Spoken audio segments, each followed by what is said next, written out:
Happy holidays, Raider Nation nationwide. Let's go. Get some. Raider!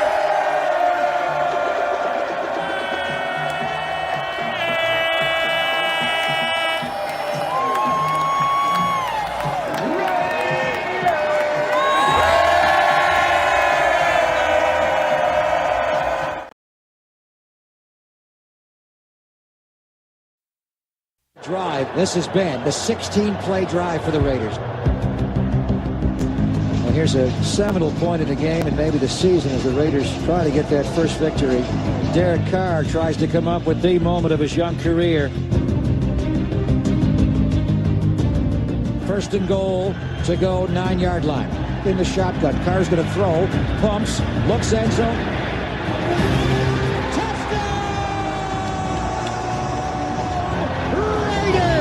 The Raiders at last have won a football game.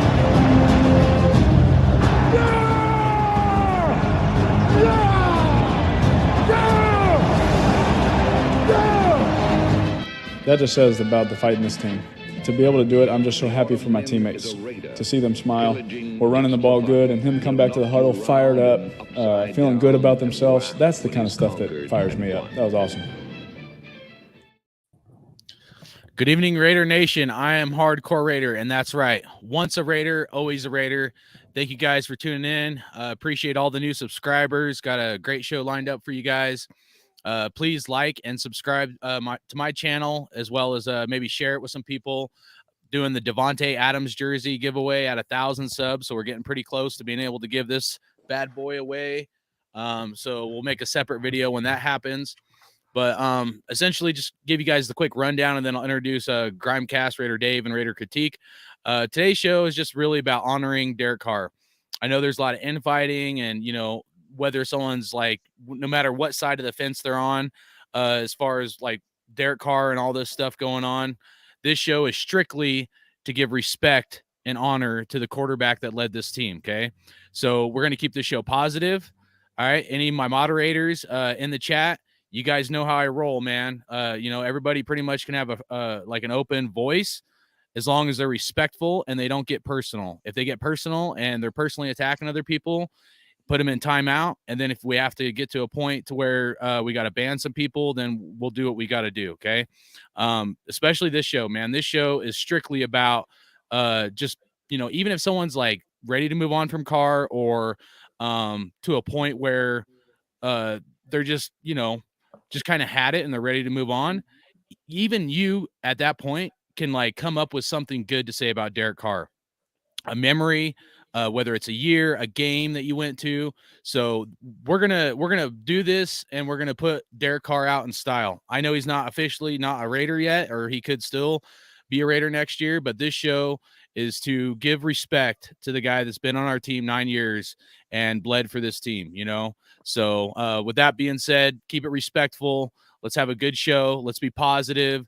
We all could find something positive to say about our quarterback, no matter what side of the fence we're on. And that's what we're going to bring to the table today. So appreciate everybody in here.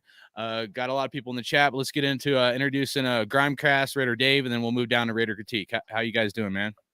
What's up? I'm Raider Dave, and shout out to you, Hardcore, man. Well said, dude. Keeping it positive, man. Saying a lot of positive things about our 9 year starting quarterback, man. Our center's got to make a huge adjustment, man, into this week. So, but yeah, man, I'm Raider Dave. My channel's Grimecast, and yeah, man, we chop up vlogs, we chop up podcasts, and many other things that are to come on the channel. And the Happy New Year right around the corner, baby. So much love, Raider Nation.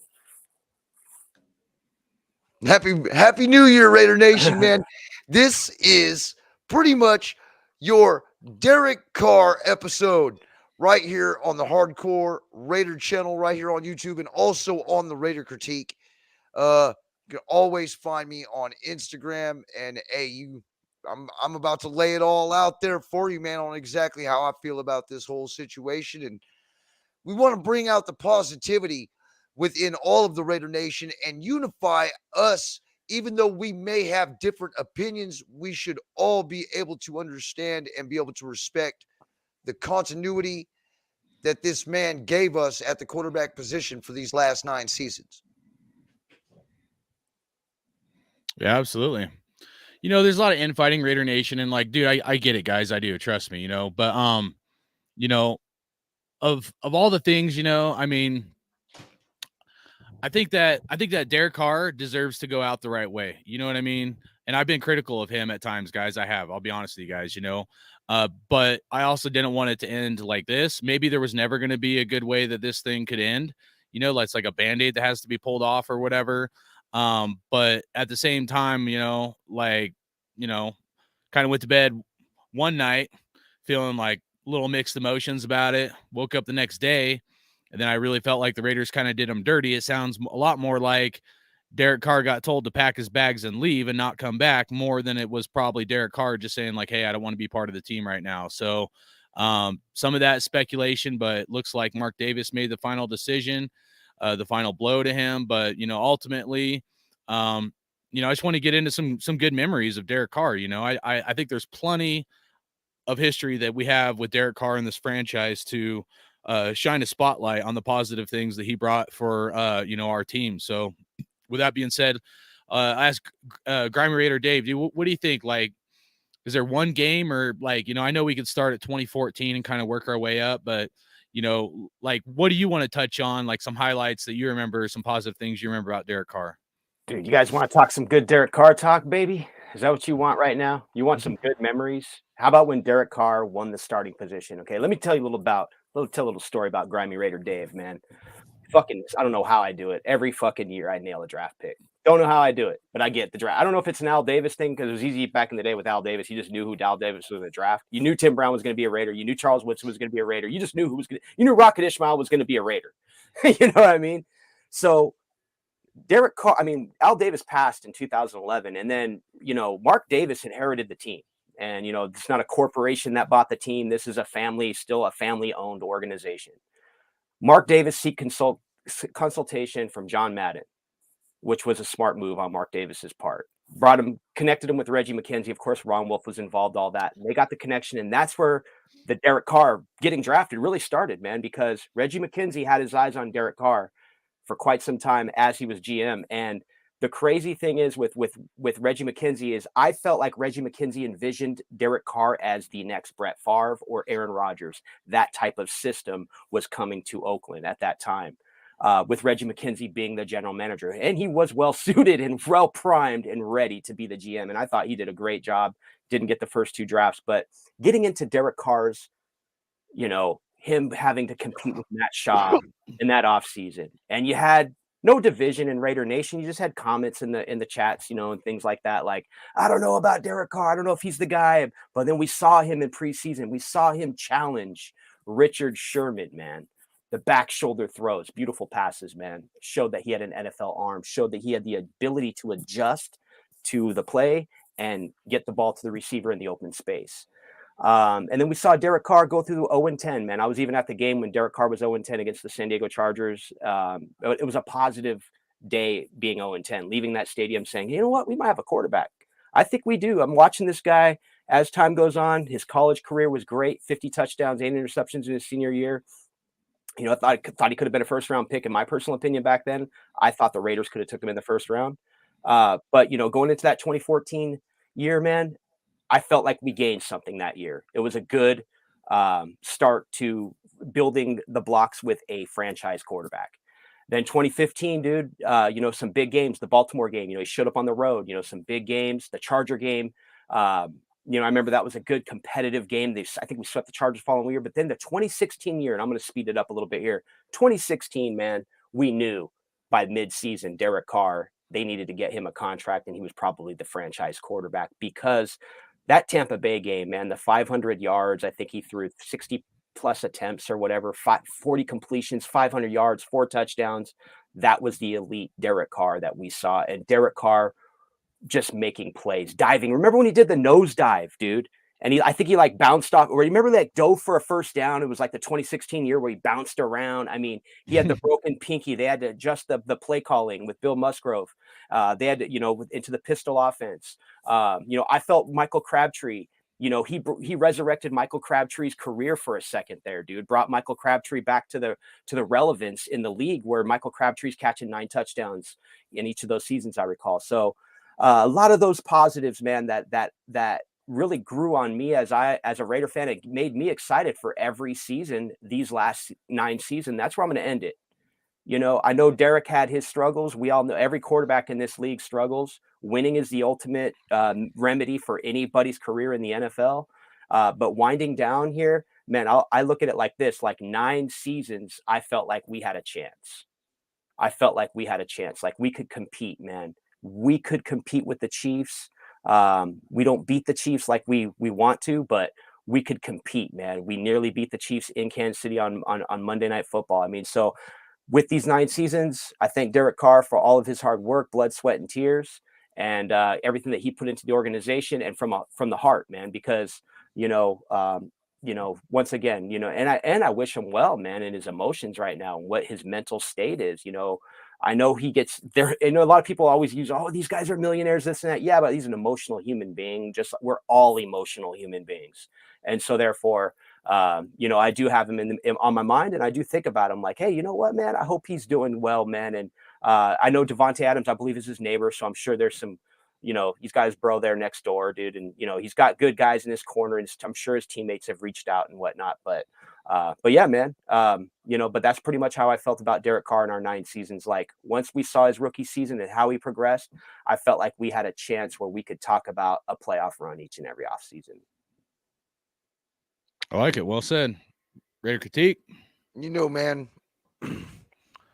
all those years of watching those other quarterbacks go in there and play. And then when we went and got Matt Flynn, Matt Schaub, you remember those two? The 2 major free agent pickups we picked up in 2014, and then we drafted Derek Carr in the 2nd round. Derek Carr beat out both of those guys for the starting job. And it really was no comparison. When you saw Matt Schaub in the game, you could tell that he lacked the arm strength. He didn't have the decision-making that he had in years past, especially when he had the run with the Texans, when he took them to the playoffs. He didn't have it. Matt Flynn, we just shelled out a bunch of money for a dude who was unproven there. And then you had Derek Carr, the shining star sitting in 3rd string, who actually had to come in because Matt Flynn was just like he wasn't even making it in training camp. He wasn't making it in preseason. Derek Carr shot up to the number 2 and then the number 1 before the first game ever hit. We haven't seen a draft pick of a quarterback like that picked by this regime in so many years, where he literally propelled himself up into the very first, up into the starter his rookie season. Now, the rookie season, yeah, it looked terrible on the record standpoint, but he was throwing balls that most of our quarterbacks were never making. I mean, he was able to fit those balls in tight windows. He was able to hit that back shoulder. He was able to go down the sideline, and he was deadly accurate deep. We hadn't seen this in a long time. And then on top of that, you know what I mean? With each game, he was getting better. All up until we won that first game against the Chiefs is when I finally first thought that I saw him starting to get it. And it was up from there all the way up in 2015. I think we ended that season 7-9. So he was able to gain what? 4 more wins, 5 more wins, because we went 2-14, I believe, in his rookie season, right? Yep. Was it like 2-14? Yep. Yeah. We won 2 straight after we got that first win. We were up to it. Was 4-12. Wasn't it 4-12? Oh no, it was 2-14. It was either 2-14 or 3-13. I mean, it wasn't very good. I believe it wasn't very good, but the next season was a huge progression. To the point where Derek Carr actually had decent amount of passing yards. Yes, he was 3-13 on his rookie year. And then I believe his second year, we were 7-9. And then we were 8-8. I mean, but let's be honest. Derek Carr is the very first quarterback since Rich Gannon to get us to a 12-4 record, regardless on whether he got hurt in 2016 or not. And that was at his peak. The peak of his career before he broke his fibula. And, Derek Carr was, by that 2016 season, was running reckless abandon. And that was probably the year that I felt the most confident that we had a chance to make a deep run into the playoffs and possibly win the Super Bowl. But when he got hurt, the devastation that I'm sure all of us felt when we had to watch Connor Cook go in there and suffer during that playoff game, every single one of us were wishing that we had Derek Carr back. And now that we've had Derek Carr back, yes, his play has regressed. He's been a roller coaster up and down since 2017. But let's not even talk about the debacle of 2017. That was just a complete off run for pretty much every NFL team during that season because of the Colin Kaepernick issues. But DC stuck through all that, man. Through the years that he was here, he showed how much he wanted to be here. And that we didn't make, that this regime didn't make, this owner didn't make a mistake by drafting him. Mm-hmm. He fought really hard. Yes, he struggled, but that dude plays with heart. You know, that's a lot of the reason why, you know, he had motivators in his coaches in the times where he was bringing us back in those fourth quarter comebacks. You know, he leads our team with the most fourth quarter comebacks by any quarterback that has ever played on this team. You know, the guy was, you know, even though he couldn't run, you know, after he broke his fibula, because he played scared there for 2017, and the beginning of 2018, he played a little scared back there. He had a lot of happy feet, but damn, that dude could still throw. And he still made good decisions. And you're right, he did revitalize Michael Crabtree, because remember, Michael Crabtree was a complete afterthought after he left the 49ers. You know what I'm saying? And he came back in there, and sure enough, who was our red zone target? Michael Crabtree. Yeah, Michael Crabtree. He had the sweet feet. And that dude was pulling in all kinds of touchdowns for Derek Carr that year. Derek Carr putting it right on the sideline only to where Michael Crabtree could get it. You can't be a sorry quarterback and still make those throws. You know? Right. He really completed the whole full circle from the quarterback carousel that we suffered from the 15 years prior to Derek Carr getting here. Mm-hmm. And that right there will always hold a special place to me. Derek Carr, by far, and I'm saying it now, is my favorite quarterback. And I'm talking ever. You know what I'm saying? That guy right there, that dude put it all on the line for this squad. Especially with all the bullshit he had to deal with when it came to this fan base. Yeah. No, I mean, it's definitely deep. You know, I feel the same way. I mean, like Dave was saying, you know, I mean, you know, me and him did a video, it was probably 3-4 years ago, probably 4 years ago, where we were breaking down all the Raider quarterbacks before Derek Carr. And I do you remember how many it was, Dave? I think we went back. Was it Rich Gannon on or before Rich Gannon? It was like since 90 or something. But I remember Jay Schrader was on that list, and it was like 15 different quarterbacks, and most of them I was never excited with. I mean, Jeff George, Jeff Hostetler, I know some Raider fans like them. I never liked either of those guys. Jay Schrader, I kind of liked. But I mean, the quarterback carousel, especially after Rich Gannon, was so terrible, man. From the Carson Palmer disaster to, you know, I mean, who was the Jason Campbell, dude? Man, I missed Jason that guy. Campbell was doing really good until he got hurt. Doing really well until he broke his collarbone. Yeah. Bruce Gradkowski too, man. Bruce Gradkowski was a baller, man. He was fun, man. He had his moments, yeah. Bruce Gradkowski was always one of those quarterbacks I was like, oh, dude, this guy's he's gonna bring it and he's gonna do something. And then I just felt like it was always like, I don't know, it just wasn't quite there. But you know, we brought on Derek Carr, like, you know, starting that 2014 season. That's what the intro was honorary of. Excuse me, that first game that Derek Carr won against the Chiefs. You know, I remember that game like yesterday. You know, that was a tough year, being 0-10. You know, I remember just the way we won that game, and C.O. Moore and Cleo Mack slapping hands, and then they almost got a flag, and I think it was Tuck, called the timeout or whatever. And Charles Woodson was on our team back then. So starting out, it was like, I definitely felt a lot more positive having Derek Carr on our team versus all the other quarterbacks we had. So and then going in, kind of fast forwarding, like you said, to 2016, I mean, that was an amazing year he had, and then when he got hurt, it was devastating. And the crazy thing is there's so many I know the wins haven't always been there, but like Derek Carr has thrown some bombs, some dimes at times. That's like, dude, that's like one of the best throws I've ever seen in the NFL kind of thing, So but it's just kind of funny that us as human beings, it's like we're all in this mentality of like, what have you done for me lately? And I fall in that category too, guys. But it's like we forget all the great stuff because we only remember the most recent stuff. So if the most recent stuff is bad and the past stuff, there's good stuff there, it's like the most recent stuff overweighs all the good stuff, even if the most recent stuff is bad.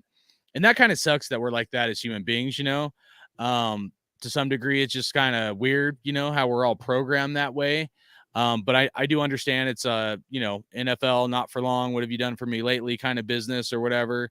But it's just like, kind of like that saying, like one step forward, two steps back. It's like you have a job or something, you mess up, and you're gonna have to, for every one mess up you do, you got to do two or three great things to make up for your mess up or something at times. So,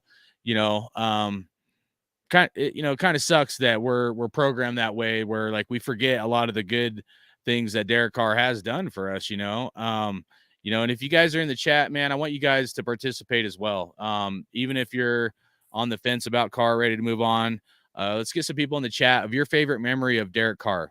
I want to hear what you guys have to say. Give me something for people in the chat. We got about 45 people in here.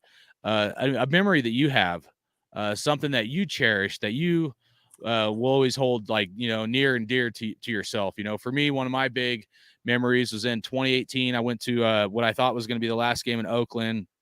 I said this on my earlier video, but I'll say it again.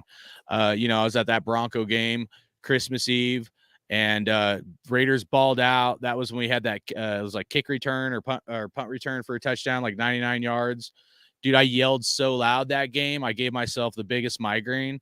I was like right there in the front row, yelling at Bronco players and stuff, so that shit was pretty funny to me because that was when they had the defensive end, drawing a blank, but the dude that's on the Bills or whatever. Anyway, so I yelled so loud, dude, that he looked back at me and he was like, "What the hell?" So it's just kind of funny to me, when I look back at that. And that was the game where Derek Carr went around and slapped everybody's hand. And then things are really toxic in Raider Nation, and rightfully so, because the move from Oakland to Vegas, a lot of people were upset.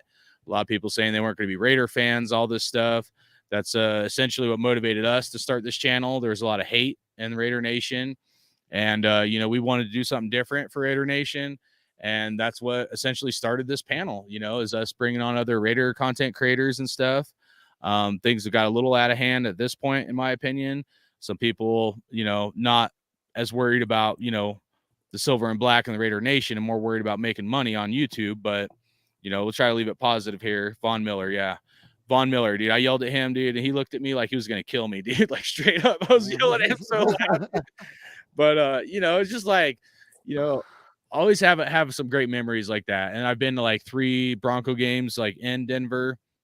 Those are brutal games as a Raider fan to go to, but because the weather and their fans are the biggest jackasses in the world, but literally. But anyways, and I think I'm either 1 for 2. Yeah, I think I'm 1 for 2 at the Broncos Stadium. So Raiders haven't done very good when I've gone there. So that was a few years back or whatever. But I don't know. I mean, getting into like this year, when Carr threw some of these bombs to Devontae Adams, especially like the Rams game, I was like, good Lord, like it got me so excited, guys. I was just like, man, like, dude, Derek Carr is he's gonna like turn it around, and he's gonna be like one of the best quarterbacks in the NFL. I really felt that way, and I've had that feeling for like years at times, where I really just felt like Derek Carr, he was gonna bring it, and he was gonna be that guy.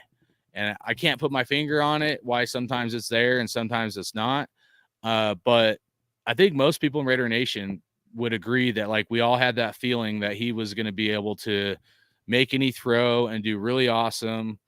The crazy thing is, when I think about 2017, is like, after he had that really good year, he hurt his back that year in 2017. And then this last year in 2021, he did really well. And then, I think he might be suffering with a back injury right now. So, I have some back issues, and I mean, like, if you're getting hit and you got to throw the ball, it could throw off some of his accuracy, so not trying to find excuses, but it's a very well possibility that, that could be a factor. But all right, we got some guys in the chats. Let's see what they have to say, guys, and then we can comment on kind of what they're talking about. So Ryan Miller says his favorite memory was first and only Raider game in Baltimore in 2016. Derek hit Crabtree in the back of the end zone with less than a minute to go, and we won 28-27. Oh, I remember that game. Do you guys remember that game? Yep. Yes, yep. I do. One of many throws that he made that were like that to Crabtree in the back of the end zone, bro. Yeah. And that must have been absolutely awesome to be there live.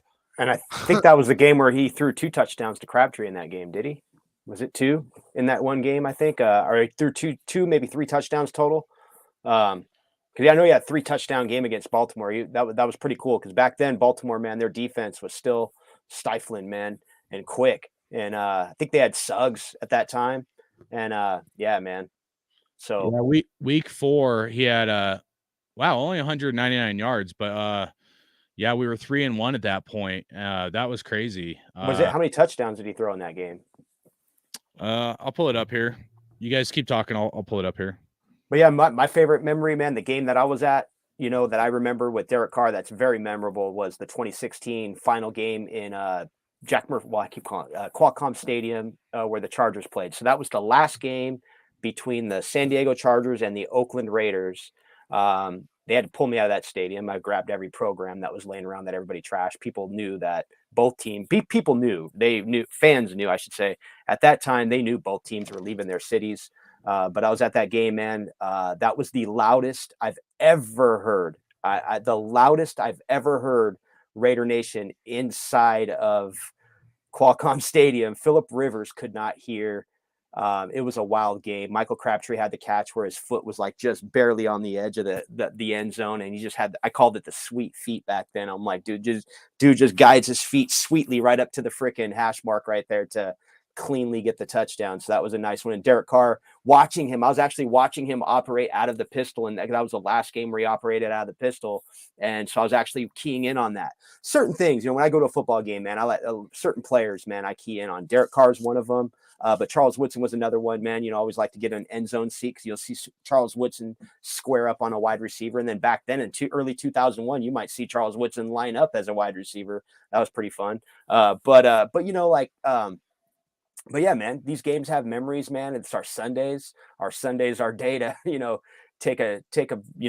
take a breather, man, from work and reality, man, and kind of disconnect from the world and watch some football, man. Football is a big part of our culture in America, man. And like, it's worldwide now. I mean, everybody loves NFL football, man. And so these games all have meaning and a lot of memory and all that, man. So, but one thing I'll say about being attached to a player as well and playing, like I was a huge Tim Brown fan growing up as a kid, man, where I watched Tim Brown's entire career as a Raider fan, his entire career, and loved the guy.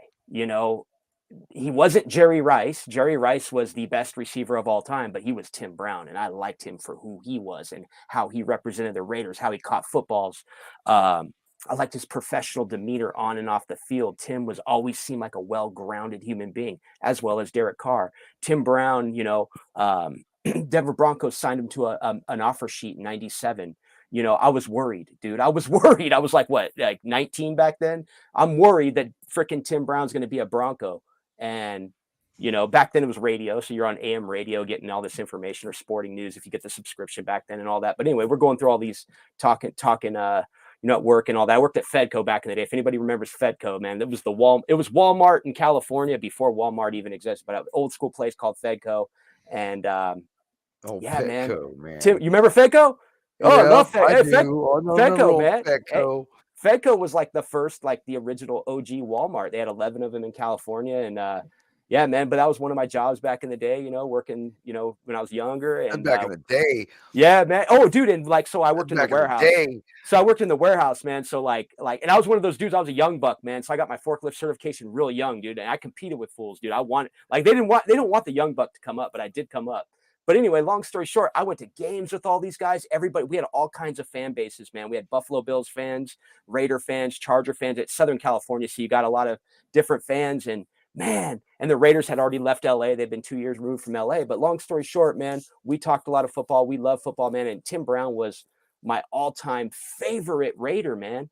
And I had to question, I had some things going on that are, that I'll say it online right now, man. Like back then I had some things going on, like, dude, like when Tim Brown does not suit up as a Raider, what's Raider football going to be like for me? I mean, that was that was 2005. I mean, I know he played his last season in Tampa Bay, but I'm like, damn, what's football going to be like for me? Well, I'm the same Raider fan, man. So as much as I love Tim Brown and we had to move on and he retired, he had a prestigious career, retired at the number 2 all time at his position in like 3 key categories. So, man, I guess with this, I guess going through that, as my fandom as a younger kid, prepared me for today's NFL, because, and the most depressing player for me to lose all time was Bo Jackson. We never saw his ceiling. We never got to see what he actually could have matriculated to. I mean, he started like a fucking rocket, dude. Just he went straight up, and then he used to run so hard. And this is just a rumor about this, but he literally ran himself into that injury. Yeah. Oh, absolutely. Because he was that strong. Well, trying to pull away from that tackle, he pulled his own hip out. Yep. That doctor broke it down of the velocity in that one video. I think ESPN put it out a couple of years ago, man, about Bo Jackson. But yeah, man. So that was as a kid, you see the superstar athlete can play both sides. He can play baseball. He's good in baseball. He's good in football. He's no scrub. He's legit. And you don't know his ceiling. Bro. Look at those numbers. Oh, for the Baltimore game right here? Yeah, so that was a 3 touchdown game. So I knew it was a multiple touchdown game. So cool. And that was the 199-yard game? Yeah, he only had 199 yards, but touchdown. Crabtree had 3 touchdowns, man. Crabtree was a touchdown machine that year. Dude, look, 7 receptions for 88 yards, 12.6 average, 3 touchdowns, targeted 12 times. He had a legitimate number 1 in Michael Crabtree, and then we got rid of him. Mm-hmm. Yeah, that was Gruden, man. Gruden. That was Gruden. Yep. Well, and that's all these coaches come in and they clean house. Well, we have to understand one thing. It's they have their the NFL, man. It's really shown itself. It's a buddy system, man. So in all, when they do these hires, man, they're bringing in their people, man. And I think that's what we're seeing right now, man. And but one thing I do want to credit, as much as I don't know what to say on both sides. So I don't know what's going on, why Derek Carr is not with the team, but I know the Raider organization, I do want to say something positive about them. And that is they did honor his contract that they signed him to after that 2016 season. So that's a positive too, I think, to say, that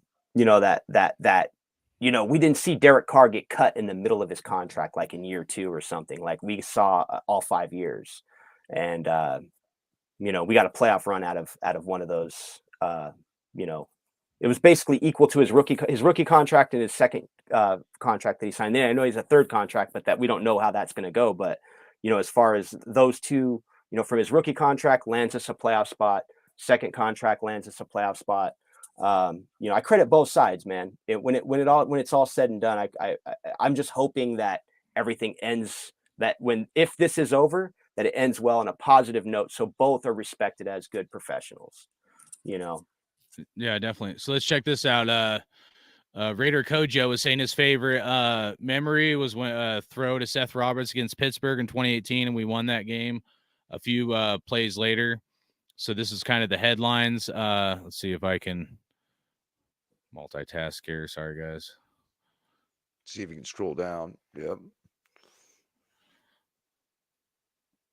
Dude, I used to love bragging to Steeler fans back then, dude, because like they went and they got their 6th Super Bowl and all that, and they went with the term Sixburg for a while. And man, like I just remember going, man, but Roethlisberger, man, that 0-5 year, that one year we started 0-5, we beat the Steelers, you know. So I was always wasn't this 2018 game against the Steelers? Yeah, that was late. That was later on. Well, no, this is 2015, I believe. Right there. No, but I'm just saying the game where Franco Harris went to the Raiders Stadium, I think, because he wanted to go there with Phil Villapiano before the Raiders were leaving Oakland. So I think this was the game that Franco went, because I remember it was obviously it was a home game in Oakland. But yeah, I don't know, that's interesting. We got Pete in there with a great comment, and he says favorite was the Saints 4th down play in 2016. I agree, dude. You know what? That jump started the 2016 season. That jump started the that created the fire that started for that season. That really that's where it was just those, that's where Del Rio, man. Del Rio is definitely missed, man, with those gutsy calls. And those were different gutsy calls then too. You see a lot of gutsy calls these days. I just like the Chargers coach, Brandon Staley. He's loose, dude. He's stupid loose sometimes, dude. Like that was a bold move by Del Rio. Back then it was just, I don't know. I just see a lot of people going for the 4th down now, 2-point conversions, but back then, about what was that, 6 years ago? You could just a little different. Tell the difference of the play in between the way DC played for Del Rio compared to the way he plays for McDaniels. He believed in that scheme. He believed in that system, and he could execute in that system. And we watched him do it time and time and time again. Fourth quarter would roll around. There is no other quarterback in 2016 that you would rather have behind center being down by 3 than Derek Carr. Literally, the dude was a comeback machine back then. And I mean, he literally has done it his whole career, all up until this season with, He still had a couple this season. I mean, that audible to Josh Jacobs in overtime, you got to credit Derek on that too, changing the play, so I mean, he's still, I know the Patriots game doesn't, the Patriots game was pretty wild, man. AG Raider, dude, it's crazy, man. The NFL game sometimes. Oh yeah. AG Raider said he remembers watching Hunter Renfro's first touchdown in Houston. DC dropped a dime. I actually don't recall that one, but I do. We were at that game, AG. I remember that. We saw that right from the parking lot. Is that when you met AG? Yep, that's when we met. He dropped that dime to Renfro, and we ultimately lost that game. But that's a good one. See, you guys. Hey, I'll tell you guys in the chat. I was gonna try to pull up highlights of certain things, certain specific games, and have it in the background. But I'm 98% sure this video will get flagged, and then it just I'll have to take it off of YouTube and whatever. So it's stupid they do that. I get why they do it, but what I wanted to do was go through each year, pick a game or two out of each year that was awesome that we remember, and watch a highlight of it or something. But so it sucks. But I think this is a really good one. Wicket Raider, shout out to you for saying this. Memories of Crabtree catch to beat the Chiefs. I think you're probably talking about the one where Crabtree caught the touchdown, or we scored a touchdown 3 different times because the penalties. That was one of the insane Raider games I remember ever seeing, dude. I mean, honestly, that was probably one of the best Carr/Raider games I can think of until we had that Chargers game last year where we beat the Chargers, and we went to the playoffs. But that was a pretty sick game, dude. That was pretty awesome.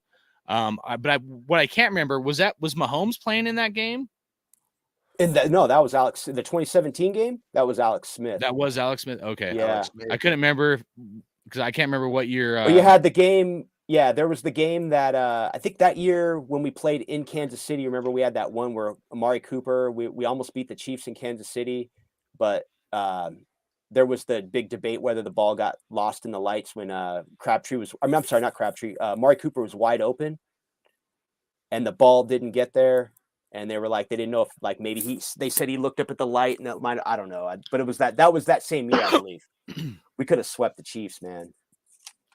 Oh yeah. Shout out to you, James. James said his favorite memory was 2014 draft when Mack and Carr were drafted. I swore everyone 3 years would win a Super Bowl. I did too, man. I really did. That 2016 year, I thought that was it. And we also got Gabe Jackson in that draft, and Gabe Jackson was a good foundational piece for the offensive line, man, for some time and early on, man. So, Yeah, that's the ball somebody hit put in the the comment, camera wire. ball hit the camera wire. So, yeah, I knew there was some kind of debate where like the ball was hung up at some point. So it's just little mishaps, man, like that the NFL, man, it's fucking so like it's literally down to like every game is down to the wire. Now, Nick, up in here, Carr did not get traded, but we're trying to give him some respect, honoring him. I mean, it's not official that he won't be a Raider next year, but the way that it's You looking, can always restructure. yeah, but the way it's not looking good. But anything could happen. But there's a lot of hate out there. We just want to give Derek Carr some love for the good things that he's done on this team. So this is just kind of like honoring his career as a Raider, if it is, over. Then Alex says his favorite memory was will be the smirk he had on his face when he called the timeout to win the game versus the Chargers last year. Also in 2016, the game winner versus the Bucks. Yeah. The Bucks game, was that the one you were talking about, Raider Dave, with where you got like I personally think that's his best game. I think that's the game that put him on the map, dude. That's the game where ESPN fired off, dude. They're just like, look at this guy playing quarterback for the Oakland Raiders right now, dude. They got something going on over here in Oakland. Look out for the Raiders. This guy might be the guy right here. This guy's starting to freaking fling the ball all over the place. And just like a comment had brought up, he did hit Seth Roberts in overtime for a game-winning touchdown. It was such a scrappy year for him, and such a building block for what came in the future, man. And but this game is like literally it's so close, dude. Like every game, we've seen it this year. We had these leads and we didn't get the win, man. This game is it's a tough game, man. These guys are fast.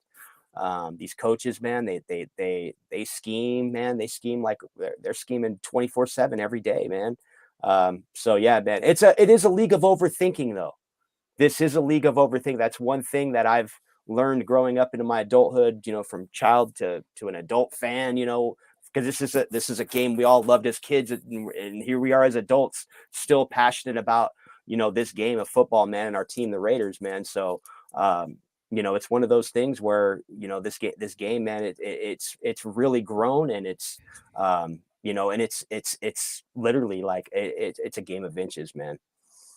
Yeah, no, it's crazy. I mean, difference in like a lot of these years could be just overall records stuff could be completely different with just, a few more minutes, few more plays, few more touchdowns, and this whole situation is completely different. So hey, shout out to you, Farhan.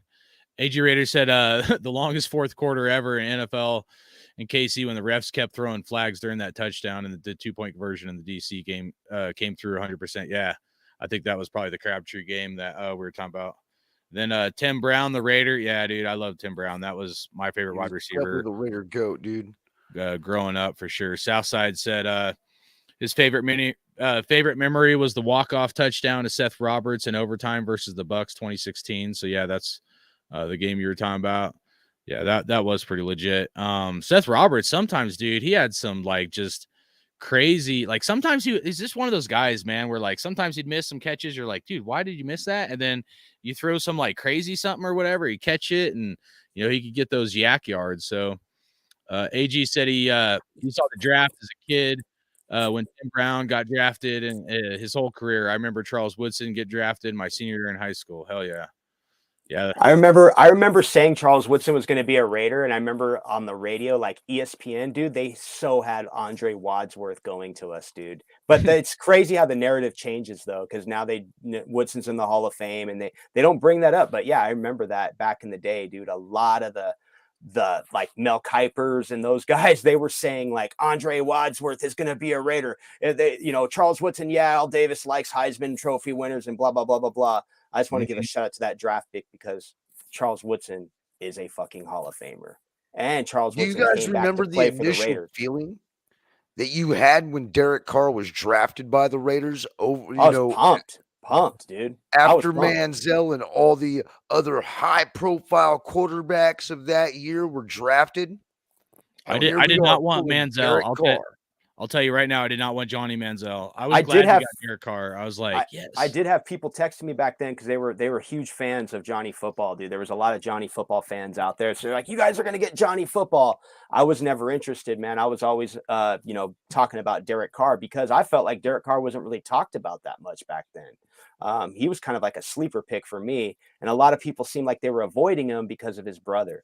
You know, that was the vibe. Oh, well, and then Houston, Houston passed on him, man, and he fell right to us. And I knew Reggie McKenzie wanted him.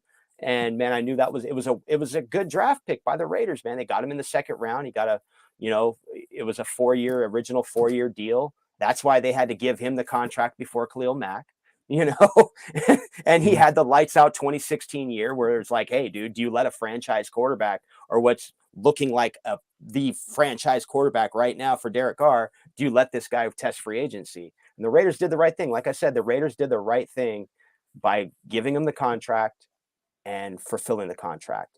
The sour taste is the way this is going down at the end. And once again, I still don't know what's going on. So, honestly, I mean, the sour grapes of what's really going on down at the end, man, is that they don't want to have to pay him a $44 million guaranteed in case he gets injured. Yeah. Oh yeah. No, I know.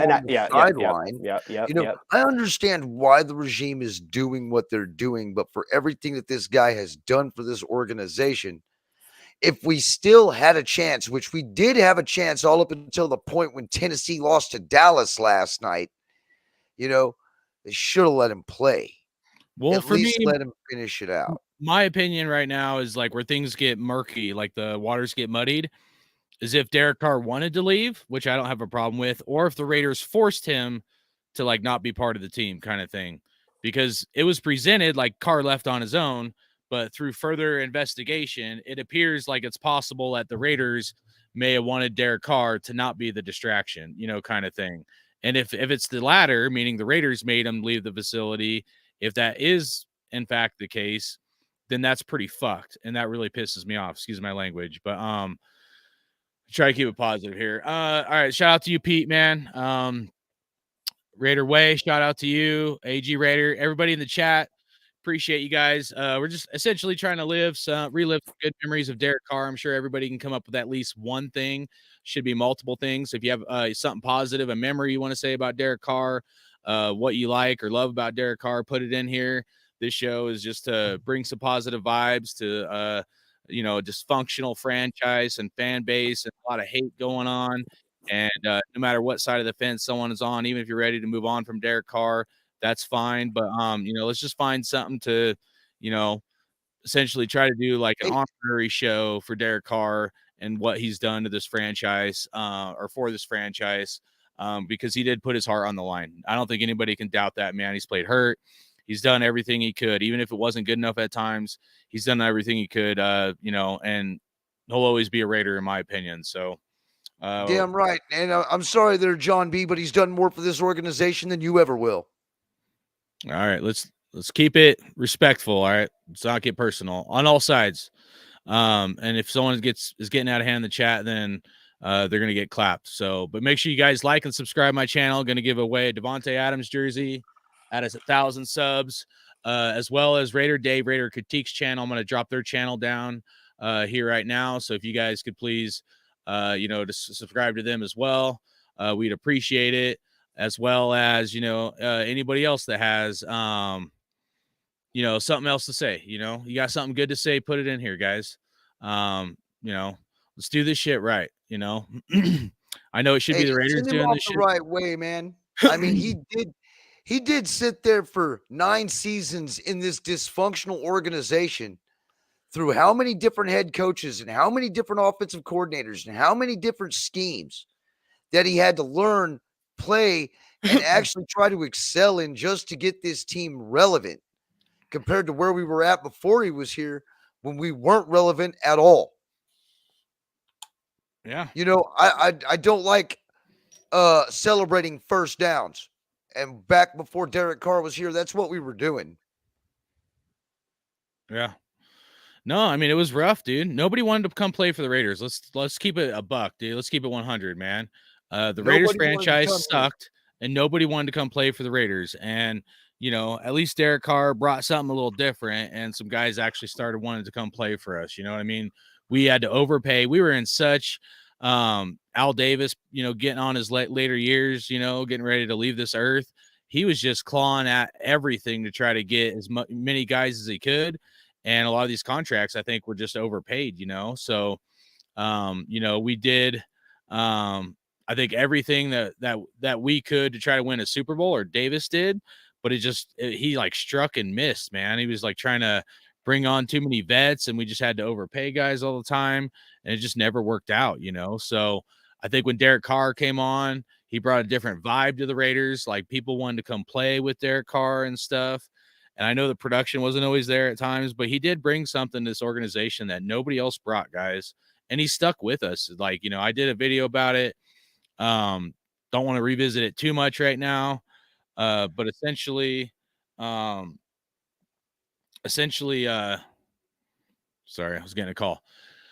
Essentially, you know, I mean, he went through, like you said, a lot from the coaches, such a dysfunction, man, on this team. You know, anybody else would have been like, screw you guys, I'm going to a different team. Most, like 98% of guys would have, man. He stuck it out, trying to do the right thing for the Raiders. So, you know, even if we're critical of him or whatever, or we have a certain opinion, I don't think you can judge that type of character and what he did or was trying to do for the Raiders, man. I'm kind of still on the fence with how the Raiders are handling it and where things are at, but I'm going to try to leave this to be a positive show, so I don't go off the handle or whatever, because it does upset me. But from the trenches said, what's up, all? Let's give DC4 sending off what he deserves. That's right, man. That's right. You guys got something to say positive? Put it in the chat, man. I'm going to keep scrolling down. Raider Rob said, become a Raiders hustler. Do you mean Hostetler? Was QB running around one-bedroom trailer during the games with excitement. Kaufman, Brown, Carr brought back that fire I had when I was a kid. Raiders was an escape. Yeah, always, dude. I mean, I think that's true for all of us that are true Raider fans, man. I mean, it's like reliving your childhood and getting the endorphins and all that stuff flowing. I mean, that's, you know, what football is all about, man. Unfortunately, we've just been not on the winning side enough, you know, through these last 20 years. But let's see what Raider Way has to say. Hopefully, whatever Derek decides to do, nobody can say he didn't care about this organization. Respect. That's right, man. And that's real, man. And that's really all we could have ever asked out of him. You know, not only, and he also played at a high level, regardless on what anybody wants to say. Yeah, the last year, you know, you could kind of see him digressing, you know what I mean? But he was still doing everything he possibly could to get this team to win. And more often than not, he did, you know, and he played, you know, just the way he played, man. I love the way he played. He did. He played with heart, even when he couldn't run, you know, but I didn't like the fact that he would sit back there and be a statue sometimes. I didn't like the fact that if you barely touched him, he would go down. You know, there was things that we did complain about him, you know, I mean, the legitimate complaints. But in all actuality, we haven't had a quarterback who was this good in many years. And he brought us out of the depths of that quarterback carousel. Very true. That quarterback carousel was brutal, bro. Yep. God, it was brutal. Yeah, it's going to be one of those things, man, where yeah, I'm interested to see how everything looks on Sunday, man. You know, how the offense looks, you know, how the team responds, you know. And whatever he decides to do, man, it's on him, dude. I mean, we got to back up Jared Stidham. Hopefully Jared Stidham can go ahead and, you know, maybe light a fire up underneath this team, maybe get him to play better. You know, because ultimately, the reason why one person gets fired is because the team's not playing together. And they're not executing the way they should. You know, maybe this will put a fire up underneath the team to actually start playing the way they're supposed to play, to where Stidham's not the next guy to get axed. Yeah. AG said, I'm not a fan of McDaniels. I hope he can prove me wrong. I'm seeing him do the same shit he did in Denver, the Jay Cutler move. Yeah, man. I mean, I don't know, dude, because I'm trying not to come off the handle, but I'm in this weird position with our coach personally. So part of it might be execution, but part of it might be this like plot to get Carr out of here. And Carr hasn't done good enough this year. I'm gonna try to do things like positive or whatever. Part of that could be our coach, leadership. AG, I know your military background as well as my own. So I know you've seen probably good leadership, bad leadership and stuff. So, anybody that's been in leadership positions, it's possible to be set up for failure at times in life, So I question that about McDaniels. I do. If Derek Carr was really set up for success or set up for failure, because I look at it and it hurts my head so bad thinking about the Tuck game, and I didn't want to go here on this show, but thinking about Brady being a Raider, it gives me anxiety, dude. Like I'm having like freaking PTSD about this shit, about Tom Brady potentially being a Raider. And I'm like, fuck, man, is the whole plan for this coach since day one, like to make this happen? And I was talking about this in some group chats, middle of the season. I just didn't want to do a show on it because I don't even want to go there because it makes me so sick to think about it all. So I don't know. I'll talk about that on another show. This is about Derek Carr, so I don't want to go there. But I question the leadership as well, brother. So we'll just leave it at that. So and there was times where we questioned Derek Carr's leadership at times too. So don't ever get that twisted. But you know what? There was times where we didn't, bro, and we didn't when he was making all them comebacks the last 2 years. I just got to speak for myself, though. I never question Derek Carr's leadership, man. I never question any of these NFL players. Man, these guys are on a different level. These guys made it to the professional level. This is a hard-ass league to play in. So, man, my critiquing of Derek Carr was this, dude. We just weren't executing, and it was decision-making. I saw decision-making flaws. So, leadership-wise, I think that's just, for me, it's too deep because, I can't question a man and what he's going to bring to the table when you got a roster of 52 other men that you got to lead on that roster. So, oh, and I got a comment. I never heard him say that. Did Derek Carr say calling a winning a Super Bowl was overrated? So so I never heard that comment, but yeah. But yeah, man, that was just one thing because I know that was a questionable thing and then I even looked back at old games. There was other games where like Greg Olsen, they're going over the game plan and stuff like that.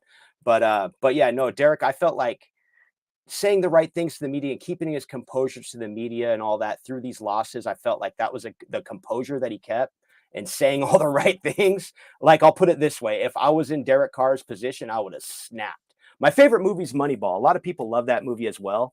I love it because when he throws the locker in the freaking when he's in the locker room and he throws the locker and he's had it with the losing, man, that's those moments. I feel sometimes those are, it's either going to break, it's a make or break moment, And so I was waiting for the moment where Derek Carr, and I knew it wasn't going to happen because he's a good professional. He's going to keep his composure and he says all the right things at that podium for the most part. And dude, man, like there was times where I was like, dude, I'm like, after some of these losses, I would have lost my mind and I would have called somebody out if somebody didn't, say they ran a wrong route or missed an assignment. It does happen in the NFL. They do call out their receivers. So it's but yeah, man, it's but that's one thing because I see that a lot in the comments. I see a lot of people, they're like, he's not a leader, he's not this, and I'm like, oh man, I'm like, just even a third string quarterback, I feel as a leader because that's just such a prestigious position, coaching or ownership, management, coaching, all that stuff. We'll see how everything shakes out, man. I like I said, I think there's going to be a lot of speculation go for the next 4 weeks, like what's going to happen all the way up into the Super Bowl, probably. I think we're going to be very curious as to what's next, man. What's the next move? What are what's the Raiders side of this and what's Derek Carr's side of this? That's what I'm kind of going to keep my eyes glued as things unfold. Let's say it's all going to come into fruition soon enough. Yeah, because I'm just wondering why they. I mean, I know because there's so many things to think about. Was it a liability issue because of the contract? Was it, is he a distraction to the team? Because that's what they state. That's what is reported to not be. He's not with the team to not be a distraction. So those are the They things where could it's like just easily be sitting him down because they don't want to pay him that extra 44 mil, and then they could just restructure his contract. He'd be right back on the roster next year. Yep. I mean, we got so much speculation going out here on YouTube that he's already been released, that he's pretty much might as well, if it's up to Raider Nation YouTube or Raider Nation Twitter or Raider Nation Instagram, Derek Carr's already been released. Yeah, I'm just curious if they got a trade offer or something. Signs, though. He stopped following the Raiders on Instagram, at least from what I can tell. You know what I mean? But then again, he just might be separating himself from the whole situation to where exactly he's not a distraction. Yeah. I mean, we won't really know until offseason hits and until we sit there and we finally hear Ian Rappaport or somebody up there in the major NFL guru head offices talking about the Raiders trying to move on from Carr. You know what I mean? And until they say something about it, I'm not really going to hop completely onto it yet, because I know that there's other options and other available avenues that can definitely happen for this situation right here. Hell, Derek Carr may even want to restructure down to 20 million just to stay here. You know? And that would save quite a bit of cap money, and it could bring somebody else in here and he could groom our next quarterback. Well, that's ultimately what I wanted. Ultimately, what I want, if they were ever going to bring in a new quarterback throughout Derek Carr's career, I always felt there wouldn't be anybody else I would want teaching him. You know what I mean? That'd be the guy I'd want teaching him, dude, because he's the one who's been here for 9 years. And I always felt like, and I feel like with any quarterback on your roster, you should be drafting a quarterback, because you should be bringing in competition. You should be bringing in depth, and you see teams do it, man. I mean, everybody's done it. Every quarterback has had a backup quarterback that, not every quarterback, I should say, but a lot of these quarterbacks these days, there's quarterbacks ready to step in that are groomed in,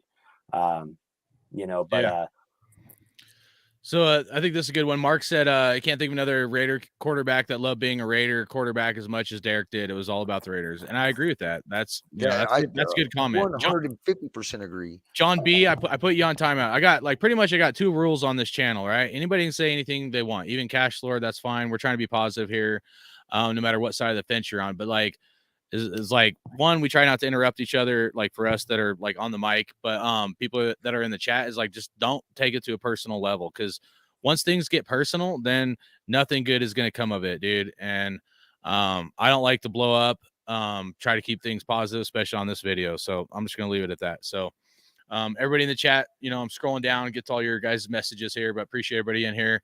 Make sure you guys subscribe. I'm I think 70 something away from hitting 1,000, and then we're gonna give away this Devontae Adams jersey like that. So we'll do that on another show. Dirty 30, what's up, brother? Love DC, but ready to move on, and that's fine. I know a lot of people are in that category.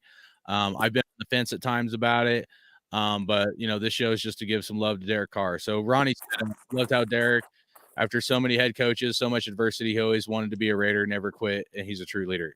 He did never quit. I mean, nobody can even never quit. Yeah, no matter how hard he got hit or how hard he went down or if he was hurt, dude, he gave his all to this, man, to this organization. And that's why I wanted to do this show, man. Even if I'm at a point where part of me might be ready to move on or whatever, or try something different, I know what this dude, he shed blood, sweat, and tears for this team. And nobody's given this guy enough respect, in my opinion, so I'll just leave it at that. So Gabriel, what's up, brother? As what Q said, bro, anytime Derek Carr is seen in front of Raider Nation, you should buy him lunch, because that's what he did for this organization.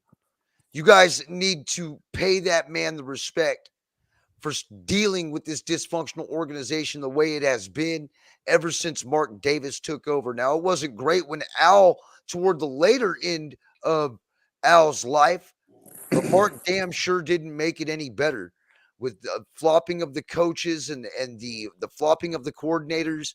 The only thing that we had that was solid was DC, and DC held it together that many years under an organization who didn't even know their ass from a hole in the ground. Yeah, that's true. Steven said one of his favorite memories of Carr is when he dislocated his pinky, popped it back in, and returned to play. Reminded him of Kobe. I'll be honest, I wasn't like a Kobe fan or a Lakers fan, but I'm also not big into basketball. Football is pretty much it for me. But and then my son's trying to get into hockey, so I've tried to get into that a little bit. Kobe fan. I got like 9 Kobe jerseys hanging up in my closet. Greatest fucking basketball player I ever witnessed, man. Rest in peace to Mamba, dude. You guys right there, dude. Greatest.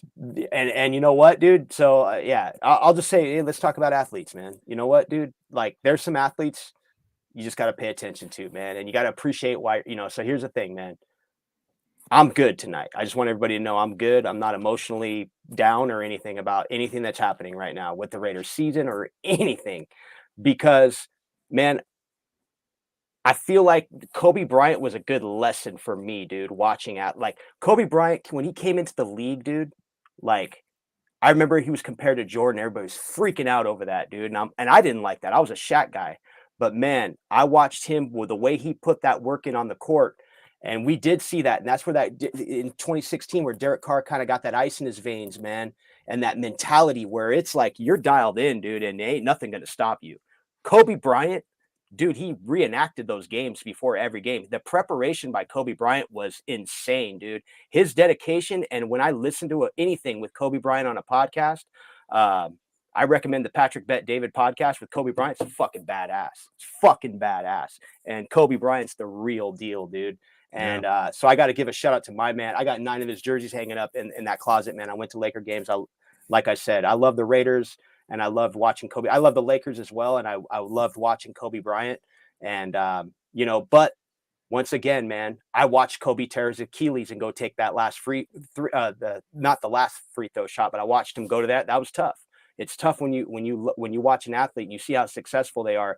Then on top of that, when his last game, the 60-point game, when he literally, had a torn shoulder, Kobe was the intensity, the mentality. I feed off of that. And man, I'm telling, as a fan, whoo, dude, like that was one of the fucking, like, I'm pumped just thinking about Kobe right now, man. I got chills thinking about that, man, and what he brought to the game, man. But as far as what we're going through right now, man, this is a business, dude. This when you get when they implemented a salary cap and they started, moving players around and restructuring deals and restructuring collective bargaining agreements, that's why we're seeing what we're seeing right now. And that's why I wish I was kind of doing a podcast throughout the year, because everything in that contract is the reason why we're right here right now. If the Raiders had 12 wins right now, I don't think we would be talking about this right now. Well, and if we're really going to talk about the contract, I've said this in a couple of my other videos. If you guys go back and watch, I kind of break down like Derek Carr and the contract he got starting in 2017. But the reality is, guys, I'll just give it to you honestly, dude. Like, I started looking at this roster about week 4. When we were losing, and I wanted to see if we were going through a rebuild. And when I looked at the roster and all the contracts coming due, that are on short contracts or whatever, it's a lot of guys from Cleveland Farrell to Perryman to Harmon, Rocky Sin, offensive, and there's more, but offensively, our tight end Foster Moreau. I think Matt Collins might be on a 1 year, but there's going to be so many holes on this team, whether we keep those guys or we move on from them. And there's just not enough cash to go around. If we take off our fan hat, we put the general manager hat on. If you look at it like I did, and it was hard for me, like I'll admit, it was hard for me to digest this and to accept it. But I was like, shit, either if we keep Carr, we're going to go through a rebuild, or if we get rid of him, it's almost a rebuild as well. And I was thinking about this like early in the season, because I'm like, we're not going to have enough cash to pay everybody, especially Josh Jacobs' contract coming up. And I do think we should keep Jacobs. I don't care if it's 10 million or 15 mil, but I know a lot of people think it's running back by committee, but Jacobs is a special back. If we keep Jacobs, we do not need an elite quarterback. We could win with an average quarterback, believe it or not. Because, and especially if we get Zamir White involved later on down the road with Jacobs to keep Jacobs healthy for playoffs and shit, I think this team can do good. but it's going to be hard to get the talent we need to fill all the deficiencies on the team with Carr's contract. But I didn't really want to talk about that this show. But that just, if you look at the roster, man, that's just the facts, dude. And that, dude, this goes. I know my buddy Raider Dave right here. He's a big Lamar Jackson fan, and I think he's a great player. But in my opinion, so Dave's on another side of the fence. Someone like Lamar Jackson, we can't afford that contract. That's my opinion. I know Dave, but we don't know that until the agent and they sit down and they negotiate. That's why they negotiate these things. Adam Schefter and all these guys are going to run speculation for the next 3 months. What's going to happen is just like Devontae Adams getting to the Raiders. That's a tough trade. It worked out for the Raiders because they were just able to pull those strings, man. That's a tough trade to execute. Unless like, here's what would have to happen, in my opinion. You got to get rid of one of the other big contracts, like if you like say you get rid of Carr, restructured or renegotiated. Or renegotiate and backload the contract or something. But whether it would be like, Darren Waller, Hunter Renfrow, or Chandler Jones. Yeah. So like we just can't float it. We can't afford a $50 million quarterback. If we had one or two pieces, this is just my opinion. If we had, I just want to say something. I don't think we're going to go for Lamar Jackson. I like the way he plays. I like the way he plays football. I like his demeanor on and off the field. I like Lamar Jackson. He's a good player. He's great. And I'm not calling you out. He's immaculate, but I'm just saying, like, the Raiders aren't at a point where we can afford a $40-50 million quarterback. I'm sorry, but we're not. That's my opinion. So this Carr contract throws we need a quarterback for around 20-25 mil. Whoever that is. A quarterback price tag is going to be high pretty much, dude, for the most part. I know. Unless you get a rookie quarterback on a rookie deal. It just keeps going up. I'm telling you, Patrick Mahomes' contract is going to catch up with the Chiefs, and unless the Chiefs draft really well every year, it's going to bite them in the ass 2 to 3 years from now. Eventually that contract already has. They're not going to be able to pay all the talent on their team, dude. And then they're going to suck, and the Raiders can go in with a knife and take it to them. You know what I mean? I wish it was like that, man, but they keep getting better. And they are in cap hell. So they've already lost Tyreek Hill. So they've already shown us, like, hey, dude, look, we just let Tyreek Hill go, but yet we're still what are they, 13-3? Unless they can draft guys on cheap contracts, but it's going to catch up with them. The Kelsey to Jones, their defensive end or whatever. So let me scroll down the chat here, but dude, I'm telling you, it's going to catch up with them. It always does to every team, unless you draft really well, dude. So well, can I answer a question in here? What if Stidham wins these 2 games? Does he earn a chance? Of course he earns a chance. He's already earned that chance by standing on the sideline and knowing Josh McDaniels' play scheme. I think it was only a matter of time before we saw him in the game, because the way Derek Carr has been playing as of lately, the last 5 games, he threw 9 interceptions. When we ain't got nothing to play for and we're not trying to go to the playoffs, why are we going to have him out there anyway? So, I mean, I think Stidham deserves a chance to get out there. I think we deserve to be able to see what Stidham has got. You know what I'm saying? And if he is good enough to earn the starting role next year, then I don't see any problem with that. Well, Stidham, dude, if he beats the Niners defense, hell yeah. I mean, he's coming back for. He's going to be definitely about it.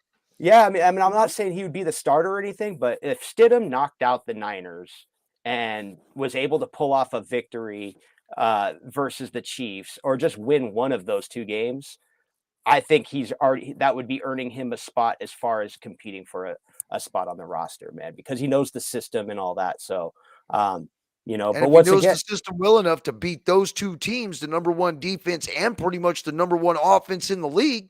Yep. On the following week against the Chiefs, then why not? That would be really good for us here in the Raider Nation, because then at least we wouldn't feel like, we have to argue with each other on whether we should have kept our quarterback or let him go. To be honest, it's been 9 years. Love the guy to death. My favorite quarterback in the league. He'll be my favorite quarterback until he's not on this team anymore. You know what I'm saying? But there has to come a time where we got to part ways. There really does have to come a time. And I think it's better for both psyches, for the organization and also for Derek Carr himself.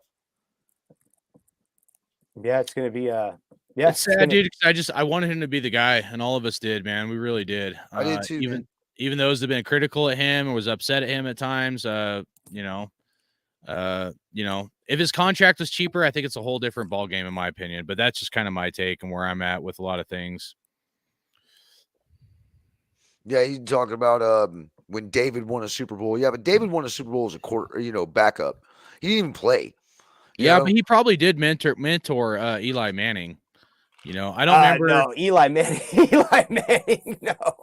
Yeah, what did he tell Eli? Hey, this is how you get up off the ground. Yeah, he had his dad. I mean, he had Archie Manning. He had his brother Peyton Manning, and not only that, but Eli was a little bit different than his brother.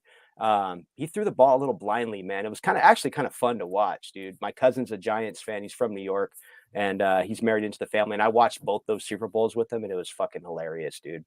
But most all-time funniest was when the Patriots were 18-0 and did not make it to 19-0. What a tough loss. What a tough loss, man, for those guys. That's a tough loss. So, like, that loss to the Chiefs this year was rough. And it was all dictated by the referees, man. If the referees wouldn't have fucked us the way they did, Derek Carr would have been, and Devontae Adams would have been just absolutely loving that W, because that's what it would have been. Yeah. We needed that W. That W would have sparked a run for the playoffs. Two Rings has a good comment here. He says he was a Raider before Carr. He'll be a Raider after. Appreciate him for everything, and now it's a new era.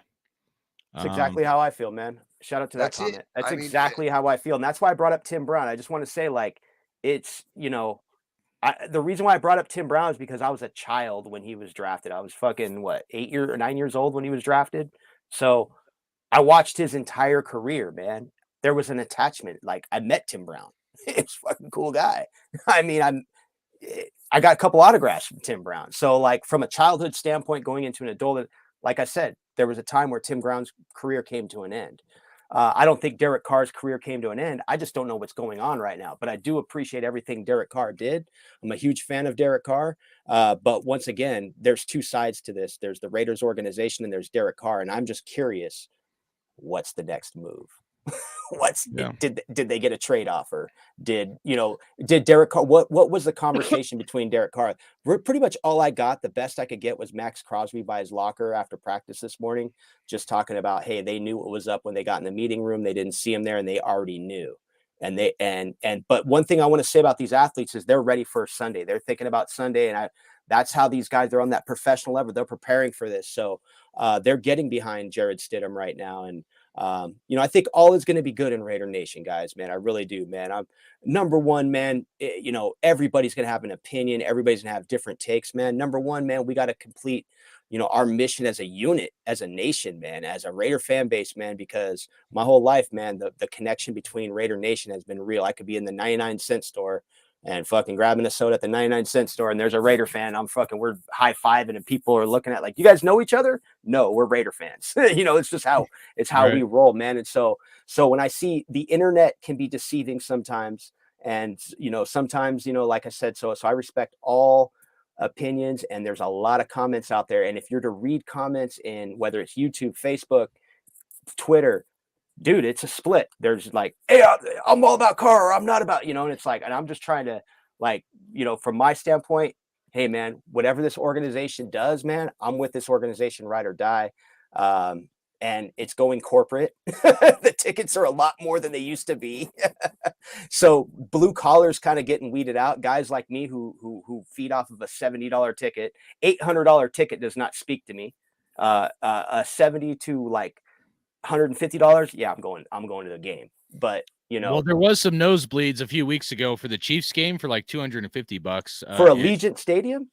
Yeah, holy shit, dude! You gotta buy tickets. You gotta buy tickets when we're losing and sucking, because then everybody's selling their tickets out of emotions. But Gabriel has a good comment here. He said Mark Davis did a horrible job to pull the plug on Carr before the season ended. At least pull the plug New Year's Day after the Raiders 49ers game. So, and then Wild Turkey said, does that mean Carr won't be at the game? We don't even know anything. We're just guessing at this point. I'm pretty sure they pretty much told Carr to pack his bags and kick rocks, kind of thing. Like, I don't know. I mean, some people go home, enjoy your family. Yeah. And don't associate with anything Raiders. if Carr goes to the Raiders game, it's not going to be on the sideline with the Raiders. It's going to be like up in the stands or a suite or regular seat or something like that. So, dude, it's really messed up, guys. Really fires me up because even if I was at a point where part of me was like ready to try something different, like it shouldn't have been that way. So that's why we're trying to do this show. Try to give some love to Derek Carr, dude. He needs some love, man. Even if no matter what side. Yeah, there's a lot of people out there who would rather just, crap all over him. But, that's because they don't realize what he did for the organization as a whole.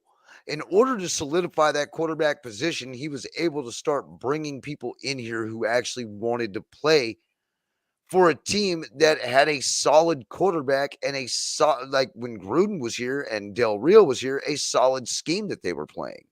Well, not just literally. that. I mean, I don't want to find excuses for him, but we got to think, dude, if you have leadership changes all the time, it's like, I don't know, it's like this like different voices in your head almost or something, guys, where you're going to struggle with like knowing what direction or what you should do. And if some of those leaders were bad leaders, you could have picked up some bad traits along the way.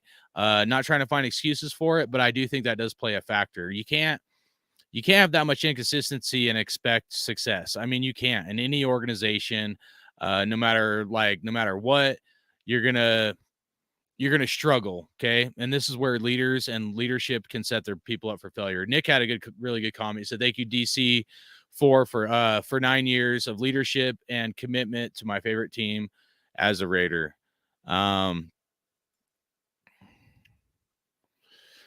Raider Luck said DC4 once Raider, always a Raider, but his cycle has finished. This team needs to start fresh. Let's see. Yeah, fresh starts on both sides, and I think that's probably the healthiest way to go about it. Because for one, Raider Nation needs to remember what it was like before Carr. And the Raiders organization also needs to remember what it was like before Carr, to where they don't make the same damn mistake that they made before Carr when they were drafting dudes like Jamarcus Russell. But they're the quarterbacks now are a lot more talented than they were back then. I'm not going against what you're saying. I'm just saying that athletes now on all positions, it's a whole different ball game than before Carr was our quarterback. Well, look, but I don't trust Mark to save my own fucking life. No, I agree. This dude has got the weirdest haircut ever. You know what I mean? So, and anybody who can't choose that, man, I really don't. I question his decision making. My high Raider, I think, has a good. My high Raider has a good comment. I think he said, "Agreed. Everyone forgets McDaniels lost those leads with play calling, but that's it. But that's its execution by players." So, I have a pretty strong opinion about this. So, I'm kind of 50-50. So, when the ball hits receivers' hands, they should catch the ball, no doubt. Sometimes the ball, like in the Steelers game, one of those was behind Renfro, so you could kind of blame part of that on Carr. It was cold out or whatever, but there's been other throws by Carr where the interception, some of the overthrows, underthrows, that's on Derek Carr. There's like nothing I can do, even if I try to support Carr, to where I'm like, well, that's on the play calling. That's on Derek Carr, and there has to be accountability there, okay? If we're just being like 100 and honest about this. The flip side to it is Josh McDaniels has done some shitty play calling at times, and you got to think, this guy came from an organization that would stick their foot on people's throats to finish games. A lot of times they didn't like play the clock. They played to win games and to score points, because if you score points, it don't matter how much time is on the clock. That's my opinion of it. And then all of a sudden McDaniels comes to the Raiders and he all of a sudden forgets how to finish games and how to keep his foot on the gas. So something don't add up here. And this is why, like, at the beginning of the season, I'm like, well, is this dude purposely trying to tank or some shit? Because there's no way McDaniels is this stupid. There's no way this coach could be this dumb after he spent 20 years of winning and keeping his foot on the gas and finishing teams. He comes to the Raiders and he just forgets that. Something ain't adding up, and this dude ain't fucking dumb. He's not. He might pretend to be dumb. He's a lame duck. He pretends to be dumb, pulls out the dummy card. He's not fucking stupid. So that's what I'll say about some of the McDaniel shit. And very well could be possible that he is not setting up the players, whether it's Derek Carr or this team, for the best success. But the interception, some of that's on Derek Carr. That there has to be accountability there. Hey, those picks, 2 of those picks were his fault. Like literally in that Yeah. Pittsburgh game, those 2 picks should have never been thrown. But I think that's what happens when you get rattled like that. I mean, he's suffered going through a lot this year, and the way the best way that it was put was what Dirty said. They gave him everything they could have ever possibly wanted in every weapon, but then they handcuffed him with a complicated system. And we all know Derek Carr is never good first year in a brand new system. And they pretty much handcuffed him. Yeah. And that's where we are now, Raider Nation. Yeah. I want to say something about this real quick, if you guys don't mind. So Wolverine says Raiders can make a move for first pick this year if they want Texans to trade to pick for Carr. So I know we all say, like, Carr bleeds silver and black, and I'm all for that. I believe that. But Derek Carr is also a Texans fan because of his brother. So let's not get it twisted. I mean, Carr is a Raiders fan, yes, but he's also a Texans fan. And there's history, there's sound bites. You could go back and actually proves this, but I'll just leave it at that. So I guess the point is, if Carr was going to play for another team besides the Raiders, I could see it being the Texans. So there could be, something there down the road. I don't know. We'll see. I mean, they're going to have the first overall pick. So, but me personally, if we were to go that route, I don't want Young. I'll tell you guys right now, I'd rather have CJ Stroud. But I don't think the Texans are going to trade the number 1 pick for Derek Carr. No, that's not. I don't think they would, and we'd have to give up a lot. Even if we were picking 6th to 10th or somewhere in that range, we'd still have to give up a lot to move up that far. So, Dirty 30 says, "Do you guys think Al Davis would keep DC for 9 years?"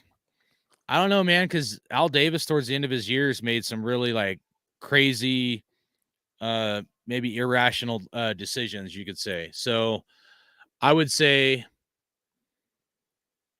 the way I look at Al Davis is like Al Davis didn't want anybody to ever become bigger than the Shield, is how I would look at this like comment and question. So if Al Davis ever felt like, you're talking about the question that's up right here. Do you guys think Al Davis would have kept DC for 9 years? Yeah. No. Al Davis is the kind of guy where he'd have been if gone someone in like 3 years, Marcus 4 Allen years. became bigger than what the Shield meant and the Raider organization, he would get rid of him just for that, like, conflict of interest or whatever, because that's just how Al Davis was. That's why he did it to Marcus Allen. So, and he actually kind of did that to Tim Brown too. There's history about Tim Brown and, Al Davis saying essentially you're going to be the best 3rd down wide receiver in the NFL, and it wasn't until Gruden came on and Gruden started playing Tim Brown, and actually it pissed off Al Davis because Gruden was using Tim Brown differently than how Al Davis wanted, because Tim Brown is a big figure for the Raiders. But that's just my opinion. But I don't know. What do you guys think? On Tim Brown or on no, if you think Al Davis would have kept Al Davis, I don't think Al Davis would have kept him. I think Al Davis would have admired his arm. I don't even think Al Davis would have drafted him. Al Davis really, when was he drafting quarterbacks? I mean, Andrew Walter here and there, like in the mid rounds. I mean, so if Al Davis did draft him, I think he would like his arm strength. I liked his arm strength, but I don't know if Al Davis would have. Al Davis would have drafted a kicker or who was well, hold on though. But if Al Davis is drafting a quarterback, we got to look at an Al Davis prototype quarterback, and you got to have a fucking arm like John Elway. You got to have an arm, and I'm gonna say it. Jamarcus Russell had a fucking incredible arm. Incredible arm. You know what I'm saying? Like Jamarcus Russell could whip that football, dude. I mean, so you got to look at what Al Davis and Todd Maranovich. I know these guys are busts, some of these guys I'm bringing up, but they had the arm strength that Al Davis was seeking. And Al Davis was ultimately seeking the quarterback with the strongest arm to deliver the ball over the top of the defense, man. And, so that was it. He wasn't worried about completion percentage. He wasn't worried about footwork. The only thing he was worried about was having the damn ball thrown 60 to 70 to 80 yards down the field to where the speedy wide receiver that he drafted with his first overall pick could run up underneath the ball, because that's how we used to play ball. We would run it smash mouth right down the tubes, and then when they would over pursue for the run, we would throw it over the top. And that's how we did it. Figure Fiend got it right too, because left-handed QBs is who he would go for. I was actually shocked he didn't go for Matt Leinart. I don't even know if we were in position to draft Matt Leinart. I can't remember. That was the year we got with homeboy from Texas, Michael Huff. I think that was the year we got Michael Huff. But yeah, so like, Al Davis, you know, I'm a left-hander myself, man. So you know, Todd Maranovich, I was pulling for him. You know, Kenny Stabler, the ultimate lefty, but Al Davis is always trying to, you know, get that mad bomber that he had with Darryl LaMonica. That was his ultimate vision, from what I read in books. You know, that was his ultimate vision when you're trying to get inside of his mind. And but to the point, if Derek Carr was drafted by Al Davis, I think he would have been on a 4-year window. I think Derek Carr could have performed under Al Davis. Maybe that intensity that Al Davis had that came down from the top, because, you know, players did feel that pressure. I would think that Al Davis, you know, I think maybe Derek Carr would respond to that tough situation, you know, that dysfunction that we really talk about, you know what I mean? Like, because that was true dysfunction. I mean, you're talking the media can't come in the building. Nobody, you know, Derek Carr can't do a media interview at his locker in the Raider facility, you know what I mean? And maybe in the Oakland Coliseum, but I'm just saying, like, you know, I know Liner ended up on the Raiders. I'm just saying, like, I'm shocked he didn't draft it. You know, you would think he would have drafted him the way he came out of the national championship and the upside that we thought Matt Leinart had for the league. But yeah, man. So, you know, long story short, but yeah, man, it would have been, I think Derek might have performed a little bit better under Al Davis, possibly in that short window. But how long would it go? 9 years? That's hard to say, man. It's hard to say, because I think not only do I think that Derek would have played better, I think we would have had more playoff appearances if Al, the real Al, was still alive, not the senile Al that we had to see toward the end of his tenure. But even towards I think Al would have demanded more out of him.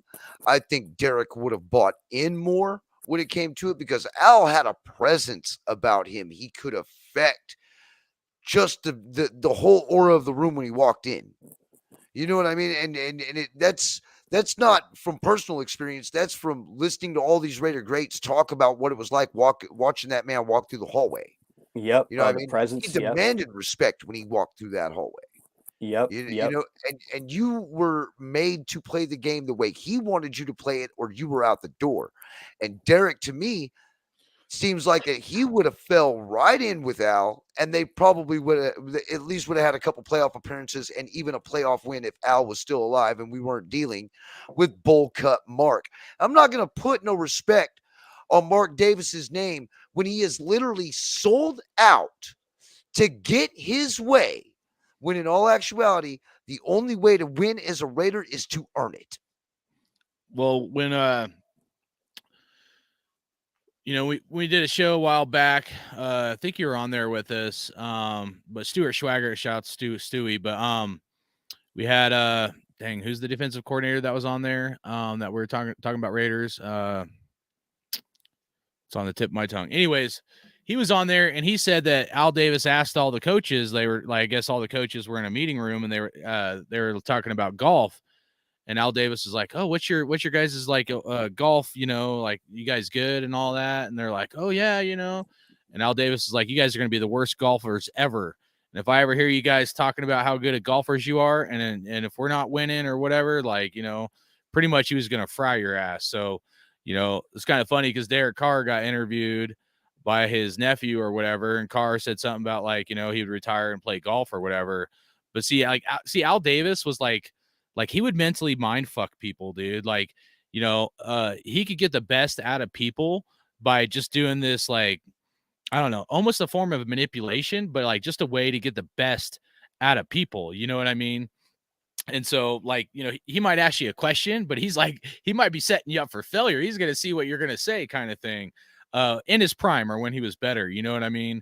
So, you know, if Al Davis was here, absolutely, he could, you know, get better out of players, you know, where Mark Davis, I mean, I don't know what he's doing, man. I mean, is he down there talking to the players, encouraging him or whatever? Or is, you know, Derek Carr meeting with, you know, whether it's McDaniels or Gruden, are they, you know, motivating these guys and like talking to them the right way? I mean, we don't know because all that's behind doors, but you could have the best game plan in the world and you can like think that whatever you have is going to work. But if you don't get people bought in and if you don't figure out a way to motivate those people more than just like, oh, do this, like, you know, A plus B equals C or something shit like that, they won't play as hard for you. The hardest question I had as a leader in my like 10 plus years of management was when I had a manager, my boss asked me, he said, how do you get people to want to work for you? And I'll be honest, I'm kind of an asshole at times. And, you know, I was like, what do you mean? Like, get people to want to work for me? Like, it's their job. They get paid to come to work. Why would you have to get people to want to work for you? And I couldn't answer the question until like 2 or 3 years later. And it's an important question. And it was something that stuck with me for a while. But see, that part of the equation is very important in leadership, because you have to motivate people more than just them and their paycheck. And if you don't, and if you're a bad leader, like maybe some of us questioning McDaniels, people aren't going to want to play for you, man. Not as hard. They might do it because it's their job, but they'll give like a 70% or maybe 75, maybe 60% or something, maybe 80%. They ain't giving 100, 110%. The team we saw last year all gave 110%. That's why we went to the playoffs. That's why we won games. Let's move on to a couple chats here. Ronnie, appreciate you. Said, hope DC goes to a team with top 20 defense and has success. I truly wish him the best. I hate the fact he's leaving. I personally feel like it was a hit job, and it very well could have been a hit job. Very well could have probably been. Find out. We won't know, bro. If Tom Brady becomes a Raider, which it probably looks like, I think we all know what the real plan was, but I don't know, man. A lot of chats down here. Raider Lux said Gruden left us in cap hell. I mean, I don't know, man. I don't think we're in cap hell. I mean, like I said, dude, we have superstars on our team, dude. We have Devontae Adams, the #1 wide receiver in the league, dude, on a new contract. You know what I mean? So, like, we have to figure out Josh Jacobs. I mean, I personally think, I mean, the NFL, man, their multi-year deals are going to get signed. Teams are going to get in cap hell. It's going to happen. It's the cycle of the business, man. And we had our opportunity. We had our opportunity, man. Yeah, I think Raider Lux said a good comment here. Gruden Mayock, bad drafting, left us. Oh, he fucked us in drafting, dude. Yeah, you fucking drafted rid of Carr. Damon Arnett, dude. Damon Arnett. You for real? I mean, dude, you took Alex Leatherwood for real, bro? For real. I saw a video where Damon Arnett just got busted in Miami, and he had like crack in his pocket or something, dude. So. But those are the things, so like, draft, all that stuff. But I mean, like I said, this team, man, we had our chance to make our run, man. And that's why Derek Carr got that contract in 2016. I wish this team continued in that era, man. But I just don't, like I said, I don't know what's going on right now until, I think somebody dropped in the comment, dude, about we still don't know the ultimate decision, and we can kind of see the writing on the wall, but we just don't know. So. Yeah, well, it's still a hologram at this moment, but it'll come into fruition soon enough. We'll be able to read it. We're going to get a story, right, probably black and white. Yeah, we're going to get a story eventually of like, hey, this is why, or this is,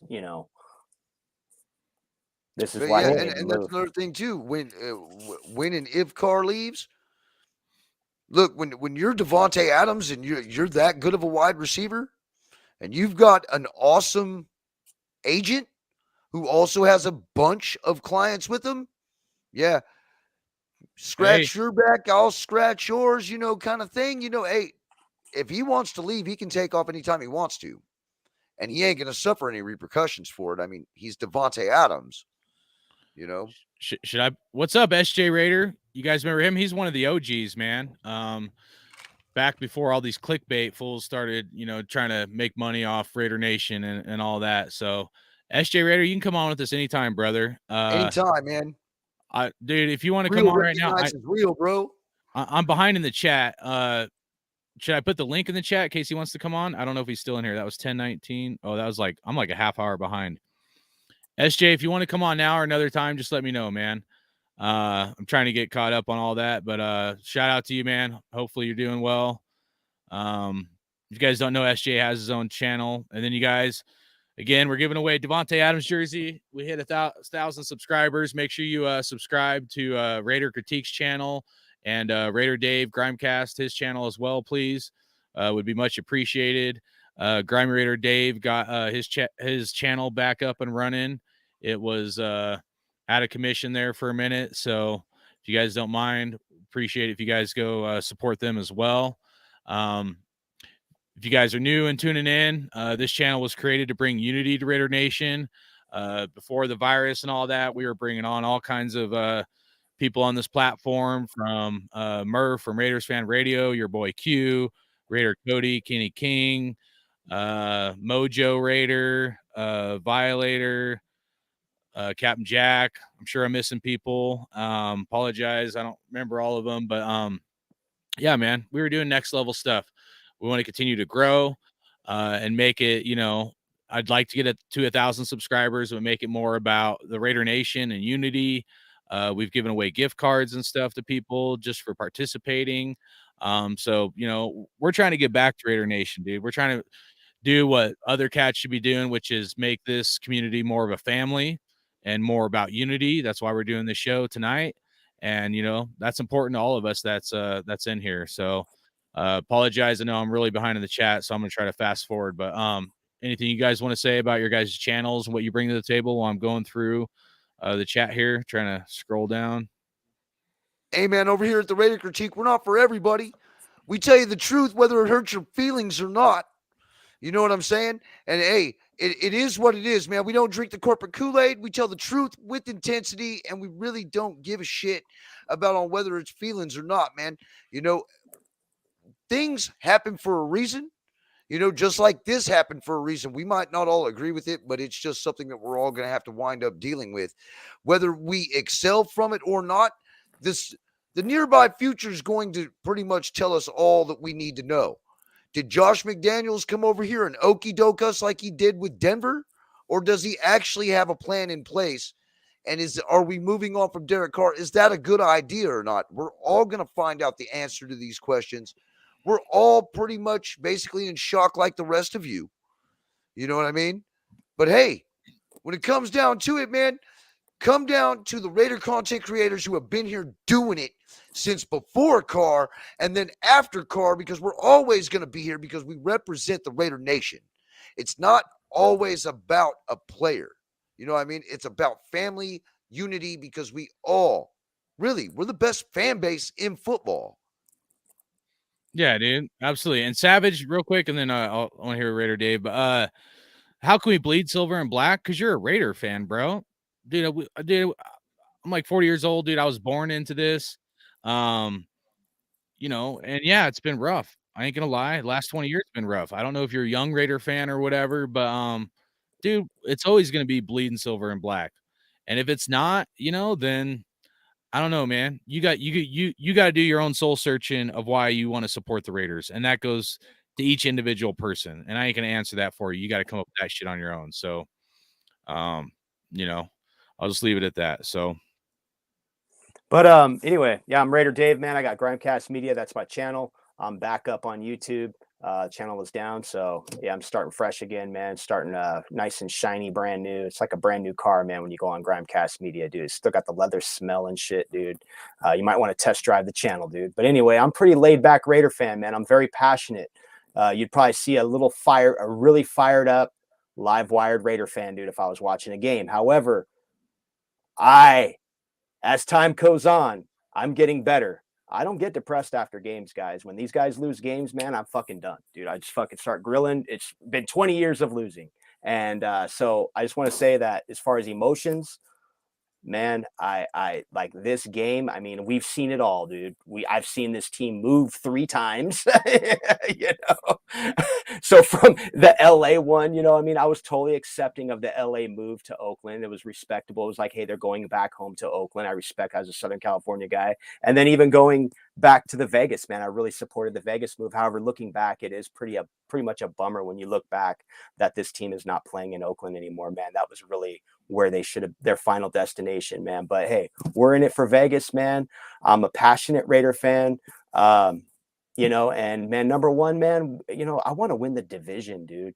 My goal is this team gets back to winning AFC West titles. I think it's a good foundational piece to work off of. It's a good little accolade. Like, imagine if, like, we always talk about the playoffs, like, hey, we made the playoffs, but what if we won the West? What if we could say, hey, remember 2011, we almost won the West on an Al Davis team during when Al Davis's passed away that year. He nearly had a playoff team ready to go that year. And, we had to go through the rebuilding phase after that again.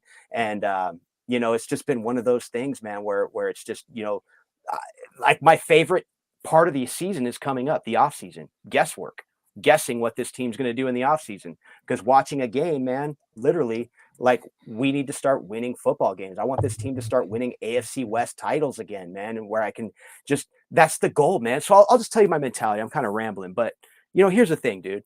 I have this mentality of the first 8 games of the season, dude. That's when we separate pretenders from contenders. And I know the NFL's kind of changing, because really teams, man, they can start out bad and then they finish strong. But I always believed in the first 8 games, separate the pretenders from the contenders, man. And all year this year with this Raider team, man, we've been looking for the identity, and we just did not find the identity of this team. Really, the identity of the offense is Josh Jacobs this year, and the Devontae Adams being that superstar wide receiver that Derek Carr could count on. So ultimately, man, I want the cure all for all of us, man. The Raider organization, the players that participate with this organization, and play hard, blood, sweat, and tears for this organization. Players like Derek Carr, players like Max Crosby. I want to see these guys brew a culture of winning, because that winning will do nothing but bring us all back together, man. And because winning will cure all, dude. And then we'll be having fun little debates like which guy should get cut, this and that, that didn't produce enough, or which guy could be up and coming, all that. But man, that's I'm kind of, like I said, our season's kind of over. It was over in the middle of the season, and and here we are, man. I'm already like thinking about the off season, man. I am interested to see what Jared Stidham does this Sunday, but I don't know what, I don't know what I don't know what to think about this Sunday's game. I'll put it that way. But yeah, man. And hey, shout out to Freddie B, man, out there, man. Hey, Freddie, I got my channel back up, dude. I don't know what happened with my channel, but it's back up. But the thing is I like what he said there. At some point, it has to be our turn to run the tables. And that's why I just want to hear, like, this year, man, I walked into from the off season going in. I'm like, dude, okay, they built an offense. Let's go win the West. I know it's Patrick Mahomes and Andy Reid over there winning 7 straight, but let's go compete with these guys. Let's win the West. And we did come close, man. We came close. We looked good early on in the season, man. And that's our thing, man. We just got to figure out how to win these games, man, because winning will cure everything. And that's my hope, man, moving forward, with us as a fan base, and us as a unit, man. Just celebrating. I want to get back to high-fiving and all that stuff, man. Not like, because I was in Vegas for the Jaguars game, man, and it's literally like you're at the bar, hanging out with fans and stuff, but you have fans who are like, it's our defense, it's not the quarterback, or it's this or that, and it's like, man, we're losing a game right now. I just walked away from the TV for like 10 minutes to grab a coffee, came back, and the Jags were back in the game. So but anyway, yeah, man, I'll let you guys chop it up, man. But anyway, that's pretty much where I'm all about. We'll see. Jacobs might get a lot of carries in this game, man. Zamir White, I guess he's got a little injury going on right now. Could be, I think they listed him questionable. They listed Zamir White questionable today. So Josh Jacobs could have a heavy load come Sunday, or be the back. Me too, Raider Rich. I want to destroy KC, dude. I've wanted to destroy KC since Marty Schottenheimer, going back to those days, dude. And that's a fun rivalry, man. That's fun to me. I accept losing and winning for what it is. You don't win them all. We lose a lot to the Chiefs, but going back to those days, man, that team, and even knowing the rivalry before that, before my time, from the early days, man, the AFL days, man. So it's just crazy, man. That rivalry means a lot to me, though, and losing to the Chiefs is not cool. It's that's a team I really want to put down, dude, and really put them at the cellar of the AFC West, man. So yeah, I guess I'm old school. Just win, baby. Yeah, there ain't nothing wrong with that, man. I appreciate everybody for stopping in, man, for this special episode where we are giving Derek Carr his flowers for the past 9 years of bringing continuity to the quarterback position right here in Las Vegas and Oakland. He's going to surely be missed if he winds up, leaving, at least by some of us. There's a lot of us out there who actually really want him gone. Hey, I just hope one day that we'll all be able to sit down and laugh about this one day, because I'll tell you what, these past 9 seasons with the bickering back and forth of the Raider Nation, within the Raider Nation over the quarterback position has grown very tiresome and weary. And it's also become very opportunistic for people who really honestly never really cared about this franchise or team. So I really do hope that we can all finally just come together, Raider Nation, and actually be able to enjoy one another and enjoy each other's company. And maybe we can start winning again too. Well, yeah, well said. Well, I'm almost caught up on the chat, dude. Here at the end of it, guys, here's what I'm gonna say, man. For your own mental health, I mean, you guys be you in the chat or whatever. You guys want to go on social media, Twitter, and be part of all that, by all means, go ahead. Some people get off on that stuff, and that's great. I rarely get on Twitter. Sometimes I'll hop on there, but it's a cesspool, guys. I mean, let alone with this Carr situation. You'll waste 3, 4, 5 hours and be like arguing with people that ain't gonna do you no good. Maybe I'm a little old school, whatever, but I'm telling you, like, I've done it before, so I'm not gonna say I'm innocent of it, but it leads nowhere, dude. Like, straight up. So like, if you're gonna put yourself in an environment that's toxic, you're gonna get a toxic outcome. I'm telling you right now. So my advice would be, if you want to do that, you be you. I'm not going to do that. I'm going to try my best to stay off of Twitter. Okay. I might look here and there, a couple updates every once in a while, but it just doesn't entice me. This is why I'm not big on social media, because you get pulled down these rabbit holes, whether you're for Carr, against Carr, whatever it might be. And next thing you know, it's like, man, you're so frustrated over literally nothing. Some people on Twitter that have an opinion that their opinion really don't matter. For what? You know what I mean? So I would encourage Raider Nation to, put yourself in a better mental state. And if this thing with Carr and the football team, because you love the Raiders, like we all bleed silver and black, we love the Raiders. If it puts you in a mental state where, you're arguing and bickering with people and friends or whatever, dude, online, like, just try to put yourself in a better environment, man. That's how I feel about it. At this point, there's nothing we can do about it. I got strong opinions moving forward of what's best for this franchise. I'll kind of break down some videos at a later point in time. I do appreciate everybody that has subscribed. I know I'm getting close to 1,000 subscribers, so if you guys could please sub to my channel, as well as Raider Dave and Raider Critique's channel, we'd really appreciate it. We're going to try to keep bringing you guys content, talking about this, bringing on other people, try to bring on SJ Raider down the road as well. I need to figure out how to get his email or something so we can reach out to him. But and before we were bringing on all kinds of people. It just, I'll be honest, it is a little tough to get everybody's schedules to line up sometimes, especially when people work a lot. For me, wintertime dies down a little bit, so I'm not as crazy busy, but so I'm able to do a few more videos or whatever. But a lot of times in the summertime, I'm working like sun up to sundown. So try to take a little step back, and so try to, bring you guys some good content. I know the show, I want to do it a little differently. I want to do some Derek Carr highlights and stuff, but I'll get flagged if I do it.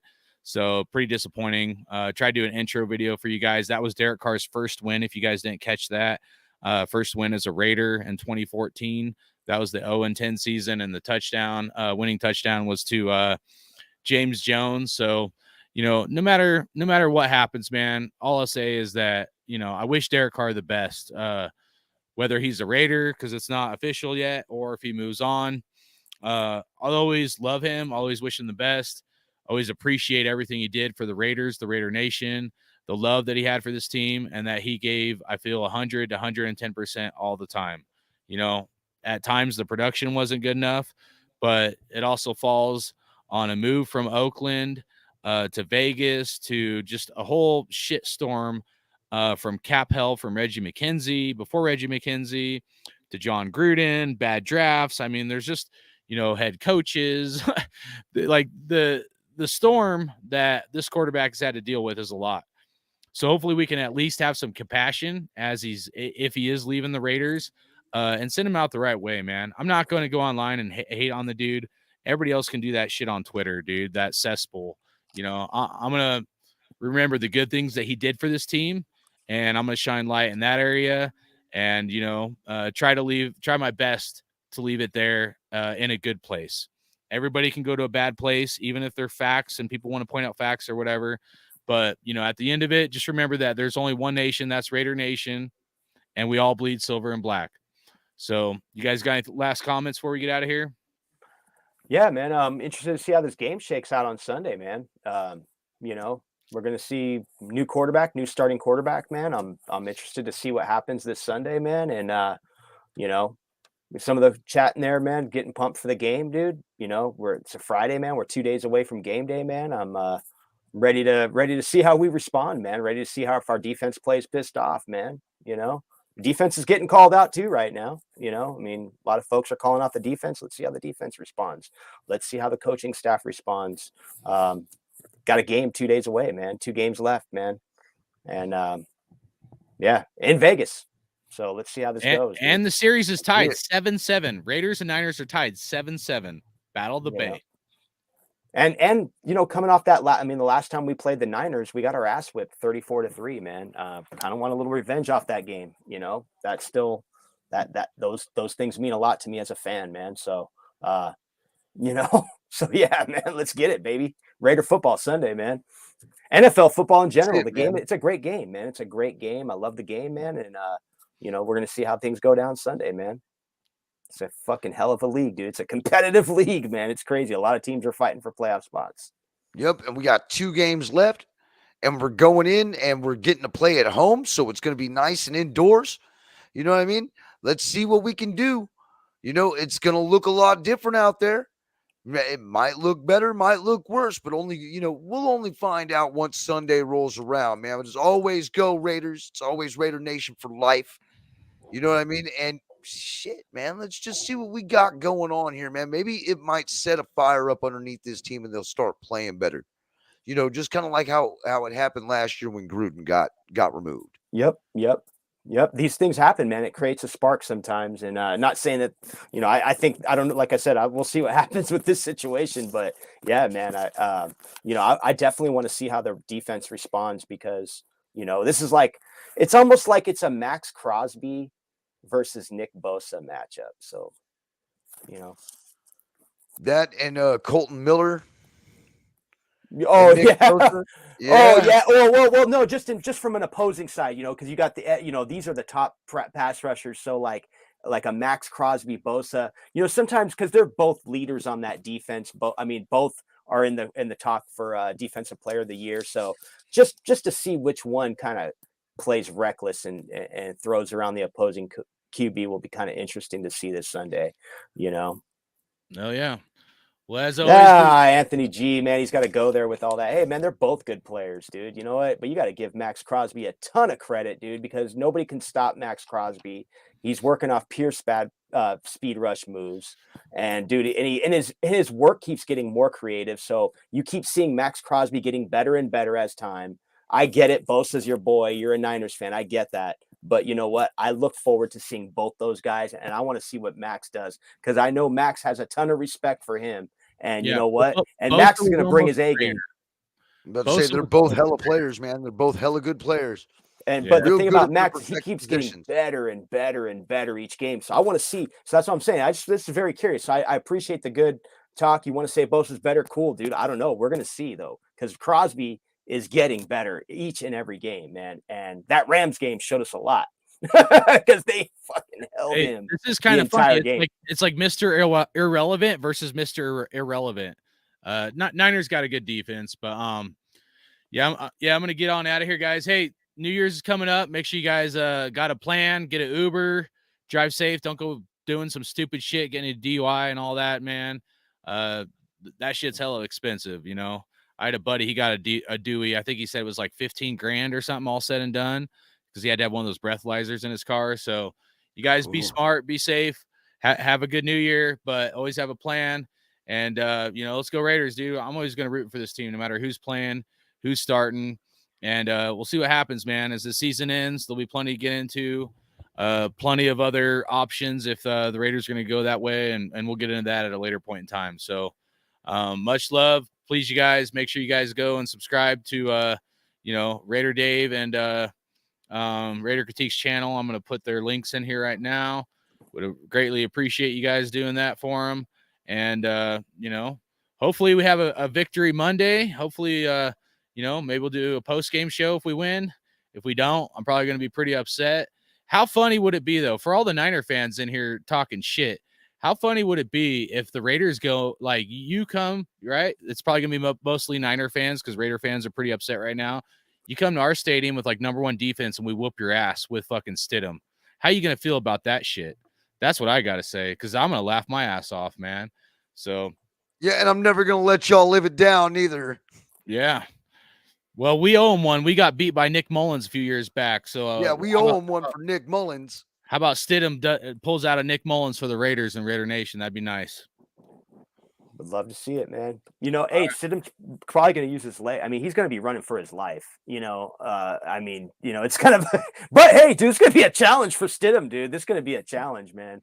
But but yeah, you know, so you know, it's all in good fun, man. Good rivalry. You know, let's get a W, man. Let's see how this team responds. Good rivalry. Please don't kill each other if you're going to the game. Yeah, be cool, man. I mean, I'm kind of shootings, please. That would be nice. I know I told you guys stories in the chat. Stabbed, fuck. Dude, I've had so many beer cans thrown at my head. I've had shit. I mean, but I used to go to a lot of Charger Raider games, dude, and that's probably a pretty wild game to be at, dude. So I've had that. It's pretty crazy, dude. I got stories. All right, guys, we're gonna get out of here. 1,000 subscribers. We're coming up soon. Gonna give away a Devontae Adams jersey. So make sure you subscribe to me, Raider Dave, Grimecast, Raider Critique. Appreciate everybody for tuning in. And as always, there's only one nation. That's Raider Nation. Let's go, Raiders. Right on. Let's go, baby. Much love, Raider Nation. Out. Drive. This has been the 16-play drive for the Raiders. Well, here's a seminal point in the game and maybe the season as the Raiders try to get that first victory. Derek Carr tries to come up with the moment of his young career. First and goal to go, 9-yard line. In the shotgun, Carr's going to throw, pumps, looks end zone.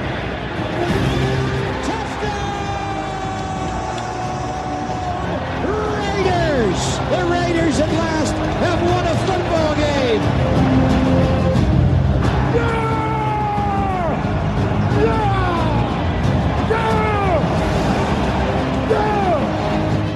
That just says about the fight in this team.